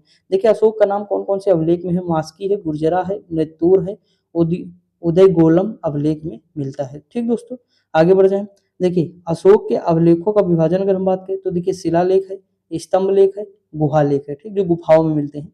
शिलालेख जो स्तंभ है, देखिए दीर्घ शिलालेख अगर हम बात करें बड़े शिलालेखों की, तो इनकी संख्या कुल 14 है, 10 स्थानों से प्राप्त हुआ। यानी संख्या कितनी है? 14 है। कितने स्थानों से प्राप्त हुआ? 10। अब आप कहेंगे ये कैसी बात है? दोस्तों बात ऐसी है, ये बहुत मतलब कठिन कॉन्सेप्ट है, लेकिन फिर भी बताने की कोशिश कर रहा हूँ। देखिए अशोक के 14 अभिलेख कहो या 14 बातें कहो, क्या कहो? 14 बातें, जो 10 जगह सारी लिखी हुई, हूबहू लिखी हुई मिली है, 10 जगह। इनकी 14 बातें कितनी जगह मिली है दोस्तों? 10 जगह। तो बिल्कुल सिंपल तो होगा। तो जैसे मान लीजिए ये अभिलेख एक है अशोक का, ये अभिलेख है, इसमें 14 चीजें लिखी हुई हैं। कितनी? 14 चीजें लिखी हुई हैं, और ये कितने जगह मतलब आज यहाँ मिला, यहाँ एक मिल गया, दूसरा यहाँ है, तो ये 10 जगह मिल गया। समझ में कि नहीं? बस 10 ही जगह है, और बातें कितनी है? तो 14 है। वही 14 आदेश या 14 अभिलेख ये कह सकते हैं। आगे की बात करें, इसमें लघु शिलालेख भी है, स्तंभ लेख 7 है। कौन कौन से हैं? तो लोदिया राज है, लोदिया नंदनगढ़ है, इसमें औरंगजेब के बारे में जानकारी मिलती है।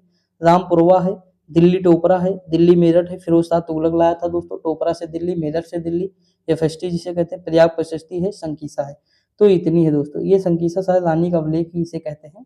तो देखें कि हम आगे चल के, तो ये चीज इतनी समझिएगा आप लोग कि ये है चीज। कौशाम्बी का अभिलेख जो है रानी का अभिलेख कहलाता है, उसमें कौरवाकी के बारे में दिया हुआ है, और उसका जो पुत्र है तीवर, उसके बारे में भी दिया हुआ है। ठीक दोस्तों, अब हम 14 शिलालेख देख लेते हैं, इनके विषय कौन कौन से हैं। तो देखिए इन्होंने क्या किया, जीव हत्या पर निषेध लगा दिया कि जीवों की हत्या करना मना कर दिया। क्योंकि इनके जो रसोई में दोस्तों मोर और हिरन ये सब बनते रहते थे, लेकिन इन्होंने क्या किया, उसे बहुत घटा दिया और कालांतर में चल के उसे बंद भी कर दिया। जैसे एक हिरन एक मोर मार देते थे, पहले बहुत ज़्यादा मरते थे, लेकिन मतलब खाते थे, फिर वो कम हो गए धीरे-धीरे, फिर आगे चल के मतलब कालांतर में वो पूरी तरह से छोड़ दिए। उसके बाद दूसरे में क्या दिया है दोस्तों, चोल, पांड, सत्यपुत्र, केरलपुत्र, तामपर्डी, यवन, राजा एंटीओक और उसके पड़ोसी राज्यों में भी मनुष्यों और पशुओं की चिकित्सा की बात की, यानी मनुष्यों और पशुओं की चिकित्सा की बात की। दोस्तों देखिए आपको ये याद रखना है, चेर नहीं है यहाँ, देखिए चोल है लेकिन चेर नहीं है, क्योंकि आप याद करेंगे तो चोल चेर पांड याद करेंगे, मुझे पता है चोल चेर पांड ये आपके दिमाग में होता है। आप क्या करेंगे, चेर भी ऑप्शन में रहेगा, मार देंगे, देखिए चेर कहीं नजर आ रहा नहीं, तो ये हटा दीजिए। ठीक दोस्तों, कौन कौन से हैं, चोल है, पांड है, सत्यपुत्र है, केरलपुत्र है, ताम्रपर्णी है, यवन है, राजा एंटीओकस है। काम खत्म। अगर हम बात करें दोस्तों तीसरे में क्या है, युक्त रज्जु प्रादेशिक नामक 3 नए अधिकारियों की नियुक्ति की बात कर रहा है। चौथे में भेदी घोष धम्म घोष में बदल गया दोस्तों, जो भेदी घोष था अशोक का वो धम्म घोष में बदल गया। पांचवें में क्या है, राजभिषेक के 13वें वर्ष धम्म महामात्र की नियुक्ति करता है। राजभिषेक के 13वें वर्ष धम्म महामात्र की नियुक्ति करता है। छठे में है प्रतिवेदिका को प्रजा का हाल बताने का आदेश देता है। सातवें में है सभी संप्रदाय के लोग सब जगह निवास करें। दोस्तों देखिए अशोक को महान इसलिए कहा जाता है क्योंकि उसके अंदर बहुत टॉलरेंस था, यानी सहिष्णुता दोस्तों सबसे ज्यादा अशोक में थी। देखिए मानता कौन सा धर्म था, बौद्ध धर्म, लेकिन क्या उन्होंने हिंदू धर्म को परेशान किया, नहीं। क्या उन्होंने जैन धर्म को परेशान किया, नहीं। आजीवक संप्रदाय को परेशान किया, नहीं। मुस्लिम को परेशान किया, नहीं। यानी जितने भी धर्म थे दोस्तों, उस समय मुस्लिम नहीं था, सॉरी, उस समय मुस्लिम तो 712 के बाद आया ना, जब मोहम्मद गजनवी का आक्रमण होता है भारत में, या मोहम्मद बिन साम का आक्रमण होता है, उसके बाद मुस्लिम धर्म जो है आता है, उस समय नहीं था, तो उसके लिए क्षमा चाहता हूँ। तो इसमें जितने भी धर्म थे, चाहे जैन हो, चाहे आजीवक संप्रदाय हो, चाहे बौद्ध हो, मतलब किसी भी इंसान को परेशान नहीं किया। उन्होंने कहा कि तालमेल बनाकर रहो, जितने भी धर्म है तालमेल बना के रहें। आज के समय क्या हो पा रहा है, नहीं दोस्तों ना, आज के समय में तो फूट डाल रहे हैं राजनेता, क्योंकि हमें क्या है, वोट से उनको मतलब है, तो ये चीज समझिएगा। लेकिन अशोक क्या है, अशोक कहता है कि मतलब जो है सभी लोग साथ में रहें, एक दूसरे के धर्मों का सम्मान करें दोस्तों, समझा कि नहीं, एक दूसरे की चीजों का सम्मान करें। तो उसके अंदर टॉलरेंस की बात आती है, यानी सहिष्णुता की बात आती है। अगर हम बात करें दोस्तों तो अशोक ने बौद्ध धर्म तो अपनाया, लेकिन दूसरे धर्म को परेशान किया तो बिल्कुल नहीं किया। ठीक, दूसरे धर्म को कन्वर्ट कराया, बिल्कुल नहीं, जो जिसमें है उसमें खुश रहे दोस्तों, ना फोर्स जबरदस्ती कोई चीज ऐसी नहीं। ठीक, समझ में आया, आगे बढ़ जाए। अगला है कि सभी संप्रदाय में, मतलब इसीलिए बात की गई कि सभी संप्रदाय के लोग सब जगह निवास करें। अगला दिया, अशोक द्वारा धम्म यात्राओं की प्रारंभ की गई, यानी धम्म यात्रा इसलिए निकाली गई कि जो अशोक के अभिलेख है उनके बारे में लोगों तक बताया जाए, उनमें जो जानकारी दी हुई लोगों तक बताई जाए कि ये चीजें यहाँ पे दी हुई है। ठीक दोस्तों, आगे अगर हम बात करें, धम्म मंगल सर्वश्रेष्ठ घोषित किया आठ मतलब 9 में। उसके बाद सॉरी दोस्तों, छींक आ गई थी इसलिए जो है, देखिए यहाँ बात करें तो 10 में क्या है, धम्म दान का उल्लेख करता है दोस्तों। 12 में है धार्मिक सहिष्णुता पल, देखिए दोस्तों 12 में दिया हुआ है। ठीक, उसके बाद अगर हम बात करें 13 में क्या, कलिंग विजय का वर्णन है, जो मैंने अभी बताया 261 ईसा पूर्व। देखिए इसमें 5 यवन राजाओं का उल्लेख करता है, चोल, पांड, सत्यपुत्र, केरलपुत्र, ताम्रपर्णी का उल्लेख करता है।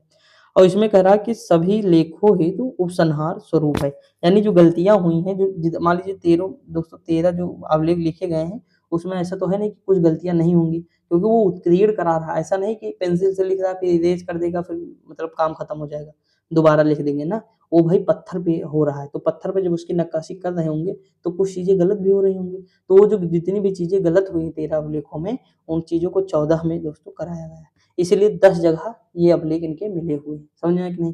और लोगों तक बताने के लिए धम्म महामात्र भी नियुक्त किए गए हैं, अशोक अपनी चीजों को सब जगह बता सके। दोस्तों मैं टाइम ले रहा हूँ, लेकिन चीजों को समझाने की पूरी कोशिश कर रहा हूँ कि जो चीज मैं बता रहा हूँ वो चीजें आपके मस्तिष्क में चला जाए। ठीक, फैक्ट तो कहीं भी पढ़ लेंगे दोस्तों। अब हम आगे बढ़ जाएं। देखिए 14 दीर्घ शिलालेख के बारे में देखिए, चूंकि आप कहाँ कहाँ से मिले ये देखते हैं। देखिए गिरनार, गिरनार कहाँ, जूनागढ़ गुजरात से मिला है। शाहबाजगढ़ी दोस्तों ये पेशावर पाकिस्तान का है। धौलीगढ़ और जोगीगढ़, मतलब सॉरी, धौली और जौगढ़ ये उड़ीसा के हैं दोस्तों। एक मिला है पुरी में, एक मिला गंजाम डिस्ट्रिक्ट में। कालसी अगर बात करें तो ये देहरादून में मिला। अभी हम याद करा देंगे, अभी देखिए ना फिगर बनाएंगे एकदम झक्कास, आपको याद हो जाएगा। सोपारा दोस्तों टाढ़े महाराष्ट्र से मिला है। देखिए ये ना याद रहे कोई दिक्कत नहीं, ये याद रखना है। ठीक, मानसेरा कहाँ से मिला, पाकिस्तान, तो देखिए मानसेरा और शहबाजगढ़ी कहाँ के हो गए, पाकिस्तान के हो गए। ठीक, याद हो जाएगा, आगे बढ़ जाए। देखिए एरेगुडी कुर्नूल आंध्र प्रदेश से मिला, एदागुडी कंधार कहाँ का है, अफगानिस्तान का है, सन्नती कहाँ, गुलबर्गा कर्नाटका का है। दोस्तों कुछ नहीं करना है, देखिए मैं बताऊँ क्या करना है। जैसे ये यहाँ रख दीजिए, ठीक, इस तरह एक मैप बना लीजिए, ये मान लीजिए भारत का बन गया। ऐसे कुछ ना करिए, ज़्यादा बड़ा नहीं बनाइए। यहाँ लिखिए शहबाजगढ़ी, देखिए मैं जैसे कर रहा हूँ शहबाजगढ़ी होगा, शहबाजगढ़ी मानसेहरा, मानसेहरा कहाँ मिला, पाकिस्तान से, यम यहाँ लिख दिया, मानसेहरा हो गया। तो आपको पता चल जाएगा कि दो भारत के बाहर है कौन, शहबाजगढ़ी मानसेहरा। एक अफगानिस्तान में मिला कंधार, तो कंधार को यहाँ बना दिया, अफगानिस्तान उसके बाहर ही तो है, पाकिस्तान के मतलब इधर है पश्चिम में, तो कंधार होगा। अब बताइए कंधार हो गया, शहबाजगढ़ी, मानसेहरा, 3 खत्म हो गए आपके। अब बच्चे कितने, 7। यहाँ पे कालसी मैंने बताया उत्तराखंड में, तो कालसी यहाँ बना देंगे, के बना दीजिए। यूपी पे कुछ मिला, नहीं मिला। यहाँ 2 मिले, एक जो कौन सा मिला, धौली मिला, एक धौली मिला दोस्तों, क्या मिला, धौली। एक जौगढ़ मिला, एक जौगढ़ मिला, कहाँ, उड़ीसा में, यहाँ उड़ीसा लिख दीजिएगा, ठीक, तीर लगा के उड़ीसा हो जाएगा। यहाँ मिला, क्या मिला, एदागुडी मिला, क्या है, एदागुडी, एदागुडी मिला। ये कहाँ, आंध्र प्रदेश का था, यहाँ लिख दीजिए, ठीक दोस्तों। आप बताइए कितने हुए, 3, 4, 5, 6, 7, 7 हो गए हमारे। आप कितने बचे, सोपारा, महाराष्ट्र में है सोपारा, यहाँ सा लिख दीजिए, ये सोपारा पूरा लिख दीजिएगा, क्योंकि सा यहाँ पे सोपारा होगा। देखिए ये ऊपर के ये सारे हो, गिरनार गुजरात में मिला, गुजरात यहाँ जी लिख दीजिए, गिरनार यहाँ का हो जाएगा। एक बचा गुलबर्गा कर्नाटका का, यहाँ लिख दीजिए जो है सन्नति, यानी जैसे यहाँ लिख, काम खत्म। बताइए आपको सारा याद हो जाएगा कि नहीं। जब आप इधर से चलेंगे, इधर पहले अफगानिस्तान कंधार का हो जाएगा, पाकिस्तान का शहबाजगढ़ी मानसेरा हो जाएगा, उसका उत्तराखंड जाएंगे तो वहां पे देखेंगे कौन सा, कालसी हो जाएगा उत्तराखंड का। फिर गुजरात चले आइए, गुजरात चले आइए, चाहे गुजरात आइए चाहे ये देख लीजिएगा तीनों, धौलीगढ़, जौगढ़, धौली, जौगढ़ और उसके बाद एरागुडी। तो देखिए ये जब भी इस तरह या तो आए या तो इस तरह आए। अब यहाँ जैसे कालसी देखिए, कालसी के बाद गिरनार चले जाओ, गिरनार सोपारा, सोपारा के बाद सन्नति, काम खत्म। ठीक दोस्तों, ऐसे करना पड़ेगा और याद कर लीजिए, मोस्ट इंपोर्टेंट पूछ लेता है डायरेक्ट कि जौगढ़ कहाँ से मिला, अशोक का सोपारा अभिलेख कहाँ का है, तो इस तरह याद कर लीजिएगा। आगे बढ़ जाए, 13 शिलालेख में वर्णित 5 यवन राजा कौन कौन से हैं। मिस्र के राजा है टॉलमी फिलाडेल्फस द्वितीय, यानी तुर्मय कहते हैं। एपीदस अलेक्जेंडर, अलिक सुंदर हो जाएंगे। सादीन के बारे में है, ये मैगस के हैं, यवन राजा है दोस्तों। देश ये कौन सा है, मेसिडोनिया के राजा कौन है, एंटीगोनस गोनार्स यंतकिन है। सीरिया के राजा है एंटियोकस द्वितीय, अंतियोक। अब बताइए दोस्तों कितना हार्ड नाम है ना, लेकिन कोई ऐसा तरीका हमें निकालना होगा जो ये बिल्कुल ईजी लगे, क्या लगे, बिल्कुल ईजी लिखा, तो हम तरीका निकालेंगे, लेकिन आज नहीं, दूसरी बुक में निकाल देंगे, ठीक दोस्तों, क्योंकि मुझे सोचना पड़ेगा थोड़ा तरीका इसके। मैंने निकाले हैं, बहुत सारे तरीके निकाले हैं, लेकिन अब मैंने बताया ना कि अगर मैं 1000 क्वेश्चन करा रहा हूँ तो उसमें 150-200 ट्रिक बता सकता हूँ, लेकिन कहो 1000 के 1000 बता दो तो ना दोस्तों मैं बता पाऊंगा, ना आप कहीं भी सीख पाएंगे इस तरह। देखिए मौर्य प्रशासन की इकाई, साम्राज्य की बात करें तो सबसे ऊपर प्रांत था दोस्तों, मतलब सबसे ऊपर साम्राज्य, फिर प्रांत। उप राजा द्वारा नियंत्रित होता था, फिर मंडल होता था, प्रदेष्टा द्वारा, आहार व विष होता था विस्पत द्वारा। स्थानीय 800 गांवों का समूह क्या कहलाता था, स्थानीय कहलाता था।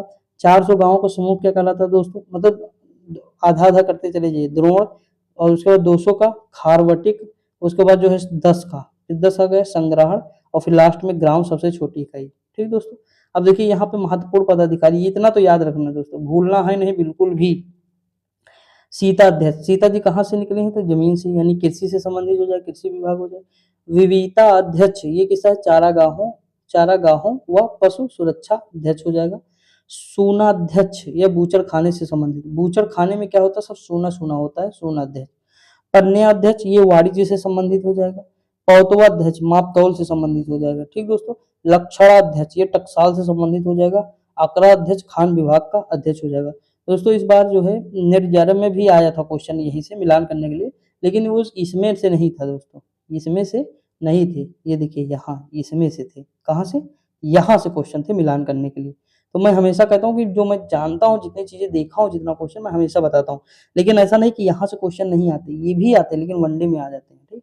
देखिए बिल्कुल इजी तो देगा नहीं दोस्तों, अगर हलवा होता तो सब लोग घूमते रहते कि ये ना डिग्री लिए सब कुछ घूमता रहता। तो ये चीज आपको समझना होगा कि कहाँ इंपॉर्टेंट है कहाँ नहीं। और ये याद रखना, कुपयाध्यक्ष वन विभाग का अध्यक्ष होता है दोस्तों। मैं चाहता तो इसे 20 मिनट में पूरा कंप्लीट करा देता, लेकिन दोस्तों मुझे क्या है, समझाना भी तो है ना ये चीज। अब देखिए जैसे ये पनवाध्यक्ष है, देखिए यहाँ आधा ही इस तरह है ना ये वाला, तो भाई यहाँ देखिए यहाँ भी तो वाणिज्य में भी तो है, इस तरह नहीं निकाल सकते। पौतवाध्यक्ष यानी पोतना, माप तोल, इस तरह कुछ मतलब बना सकते हैं। सोना को मैंने बता ही दिया। विविता को कोई भी कर लीजिए, मतलब विविता है यानी बबीता, विविता यानी बबीता, ये जो चारागाह यानी चारागाह के लिए जाती हैं, बबीता हो जाएगा। शीताध्यक्ष का मैंने बता ही दिया। अकराध्यक्ष ये खान से संबंधित हो जाएंगे, ठीक। तो कुछ मतलब बनाना पड़ेगा, आप ही को सोचना पड़ेगा, मैं तो तरीका दे सकता हूँ दोस्तों। देखिए आगे बात करें तो केंद्रीय प्रशासन के प्रत्येक विभाग का प्रमुख तीर्थ के नाम से जाना जाता है। इनकी संख्या कितनी है दोस्तों? 18 है। जैसे प्रधानमंत्री कौन होते थे? पुरोहित होते। युवराज राजा का उत्तराधिकारी होता था। समाहर्ता राजस्व मंत्री, मोस्ट इंपोर्टेंट। और सन्निधाता ये कोषाध्यक्ष होता था, सन्निधाता, ठीक दोस्तों। यानी समाहर्ता कौन होते थे? राजस्व मंत्री। सन्निधाता सन्निधाता कोषाध्यक्ष, भूलना नहीं है बिल्कुल भी। सेनापति सैन्य प्रदेष्टा क्या होता था? फौज न्यायालयों का न्यायाधीश होता था। व्यवहारिक क्या होते थे? दीवानी न्यायालय के न्यायाधीश होते थे। दंडपाल कौन होते थे? सैन्य संसाधन एकत्रित करने वाले होते थे। अंतपाल कौन होते थे? सीमांत प्रदेशों के दुर्गों की देखभाल करने वाला प्रमुख होता था, अंतपाल दोस्तों, याद रखना है आपको। क्रमांतिक होते थे, उद्योग मंत्री होते थे, क्रमांतिक। दुर्गपाल जो देश के भीतर दुर्ग की देखभाल करने वाला प्रमुख होता था। नागर कौन होता था? नगरों की व्यवस्था। अब बताइए दुर्गपाल, नागर, ये सब याद करने वाली चीजें नहीं। युवराज, प्रधानमंत्री, ये सब तो आपको पता है ना, ये सब याद करना है। 10 नंबर, 2 नंबर, 3 नंबर, 4 नंबर, ये सब जो हमको नहीं मतलब दूर दूर तक ना पता हो। जैसे देखिए प्रशासता, इसमें क्या आप दिमाग लगाएंगे? राजकीय दस्तावेजों की सुरक्षित करने वाला समूह, मतलब करने वाला प्रमुख। तो दोस्तों इसके याद करना पड़ेगा। दौवारी को याद करना पड़ेगा, राज प्रसादों का जो है अधिकारी होता है, यानी राजमहल का। अंतर्वशिक होता था, राजा के नीचे अंगरक्षक सेना का प्रमुख होता था। आठवीं मतलब जंगल होता, आप पढ़े होंगे, तो वो वन का हो जाएगा प्रमुख। मंत्री परिषदाध्यक्ष यानी मंत्रिपरिषद का प्रमुख। नायक सेना का संचालन करता था दोस्तों। तो ये 18 हो गए, ठीक दोस्तों, याद कर लीजिएगा। प्रमुख कर कौन कौन से होते थे? पिंड कर गांव पर कर लिया जाता था। भाग जो है भूमि पर। बलि धार्मिक उपकर होता था। प्रणय आपातकालीन होता था। हिरण नगद कर होता था। विष्ट बेगार होता था। उदयक भाग सिंचाई के लिए होता था। गुल्मदेह सैनिकों का शुल्क होता था। तो ये इतने प्रकार के कर थे, याद कर लीजिएगा जो भी इंपॉर्टेंट है। बलि इंपॉर्टेंट है, भाग कर भी इंपॉर्टेंट है, ये याद कर लीजिए। उदयक याद कर लीजिए। इंपॉर्टेंट तो सब है दोस्तों, एग्जाम में जब आ गया तो पता लगा कह रहे थे इंपॉर्टेंट, हमें तो कहूंगा सब इंपॉर्टेंट है, रट लीजिए। अगला क्वेश्चन है, गुजरात के गिरनार में स्थित सुदर्शन झील के निर्माण व मरम्मत से संबंधित प्रांत प्रतीक, यानी कौन कौन जो है शासक जो है निर्माण कराया, इसके मतलब जो है वो कराया। देखिए पुष्पगुप्त जो पुष्पगुप्त थे दोस्तों, चंद्रगुप्त के सेनापति थे, इन्होंने ही कराया था इसका निर्माण, ठीक। उसके बाद तुषार थे, इसमें मरम्मत कराई होगी। उसके बाद सुभिष्क, ये रुद्रदामन के मतलब थे सेनापति, या मतलब जो भी इनके शासनकाल में थे, इन्होंने कराया था। उसके बाद स्कंदगुप्त। तो देखिए कितने मतलब शासकों का नाम आया, चंद्रगुप्त मौर्य, अशोक थे, रुद्रदामन थे और स्कंदगुप्त थे। तो ये 4 लोगों का है नाम, याद रखेंगे। संगम देख लेते हैं दोस्तों, इधर कुछ बच गया क्या? हाँ संगम काल देख लेते हैं, ऊपर तक चलते हैं, ठीक। यहाँ जो चीजें दी हुई हैं देख लेते हैं, इंपॉर्टेंट है। संगम क्षेत्र में तमिल क्षेत्र के 3 राज्य हैं, चोल चेर पांड्य, मैंने अभी बताया था। चेर नहीं है दोस्तों, कहाँ? अशोक के अभिलेख में, ये भूल कर भी गलती न करना।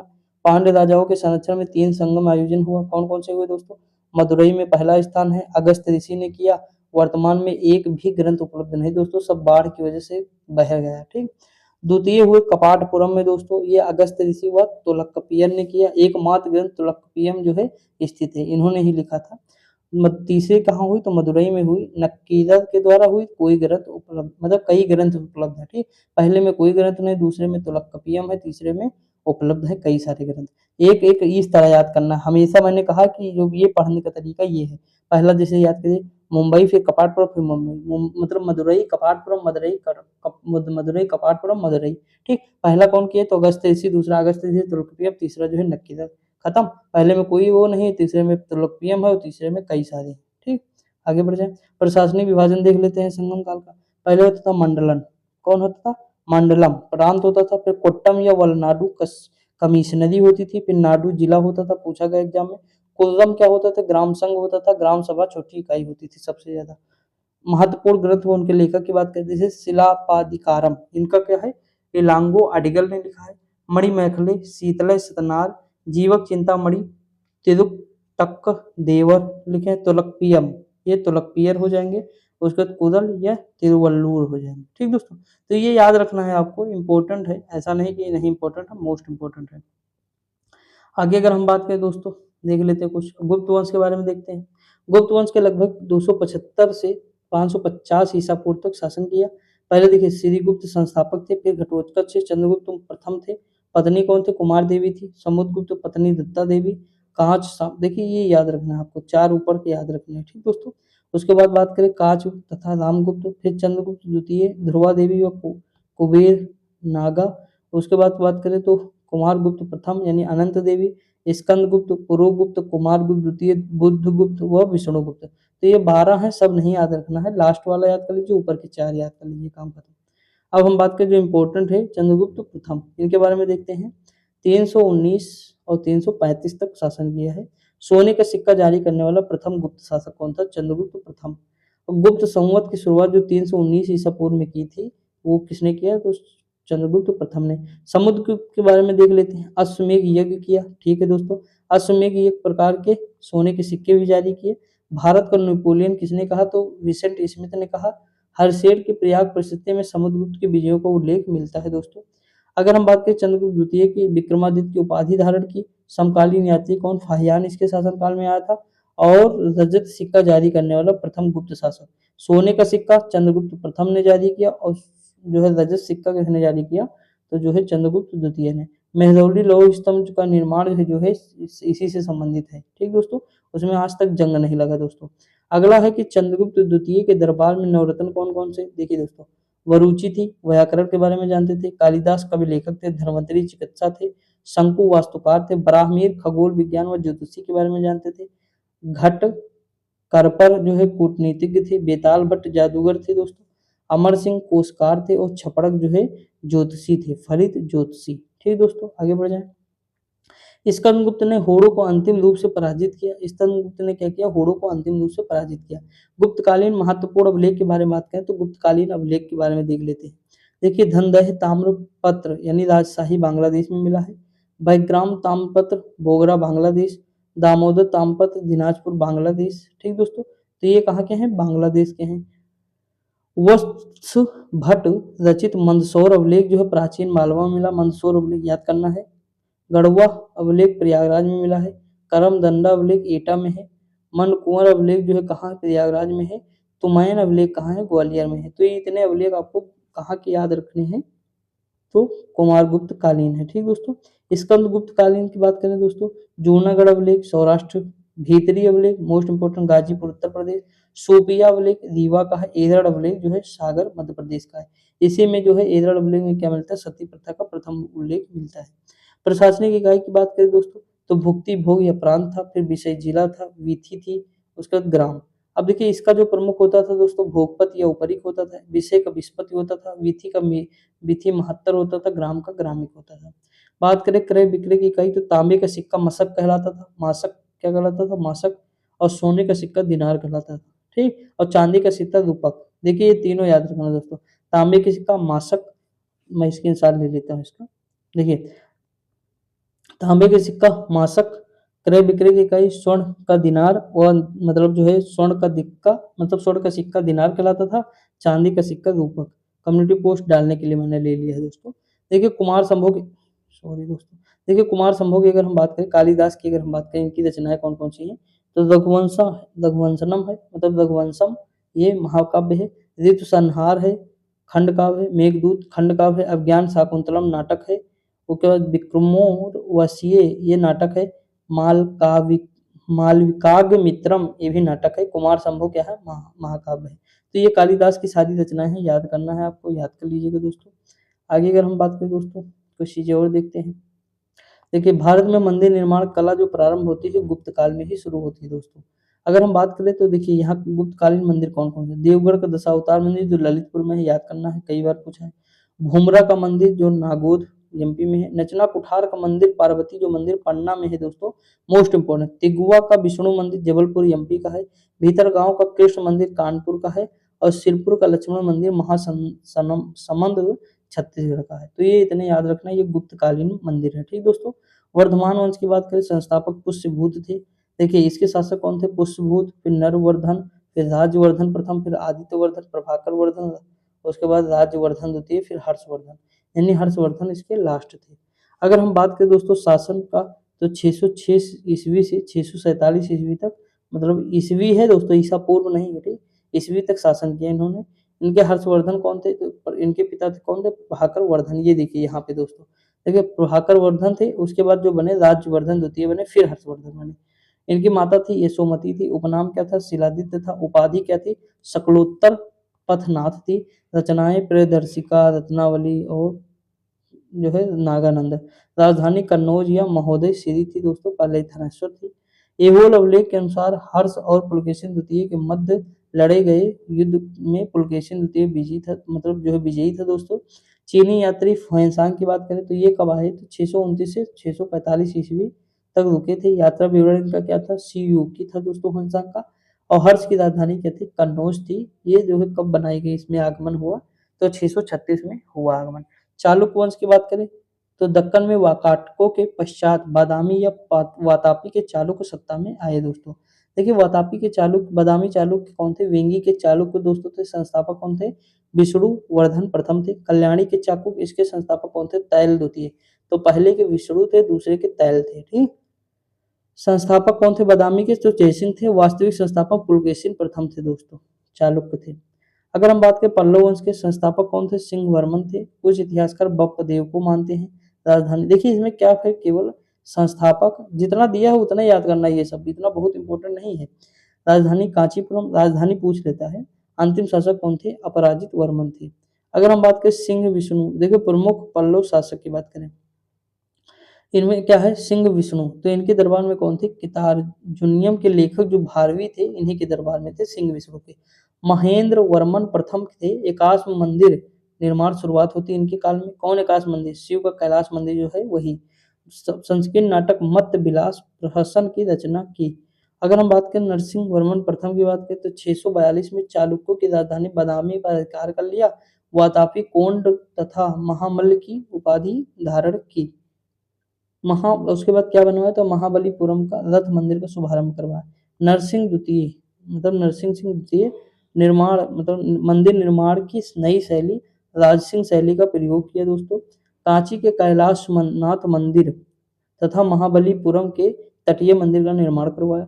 10 कुमार चरित का लेखक कौन था दांडिन दरबार में था। चोल वंश की अगर हम बात करें तो संस्थापक कौन थे विजयालय थे दोस्तों, और उसके अंतिम शासक कौन थे राजेंद्र द्वितीय थे। तंजाउर बाद में गोंगई कोंड की जो है उपाधि धारण की मतलब राजधानी बनाए, पहले तंजाउर बाद में गंगई कोट चोरपुरम। ठीक दोस्तों आगे बढ़ जाए।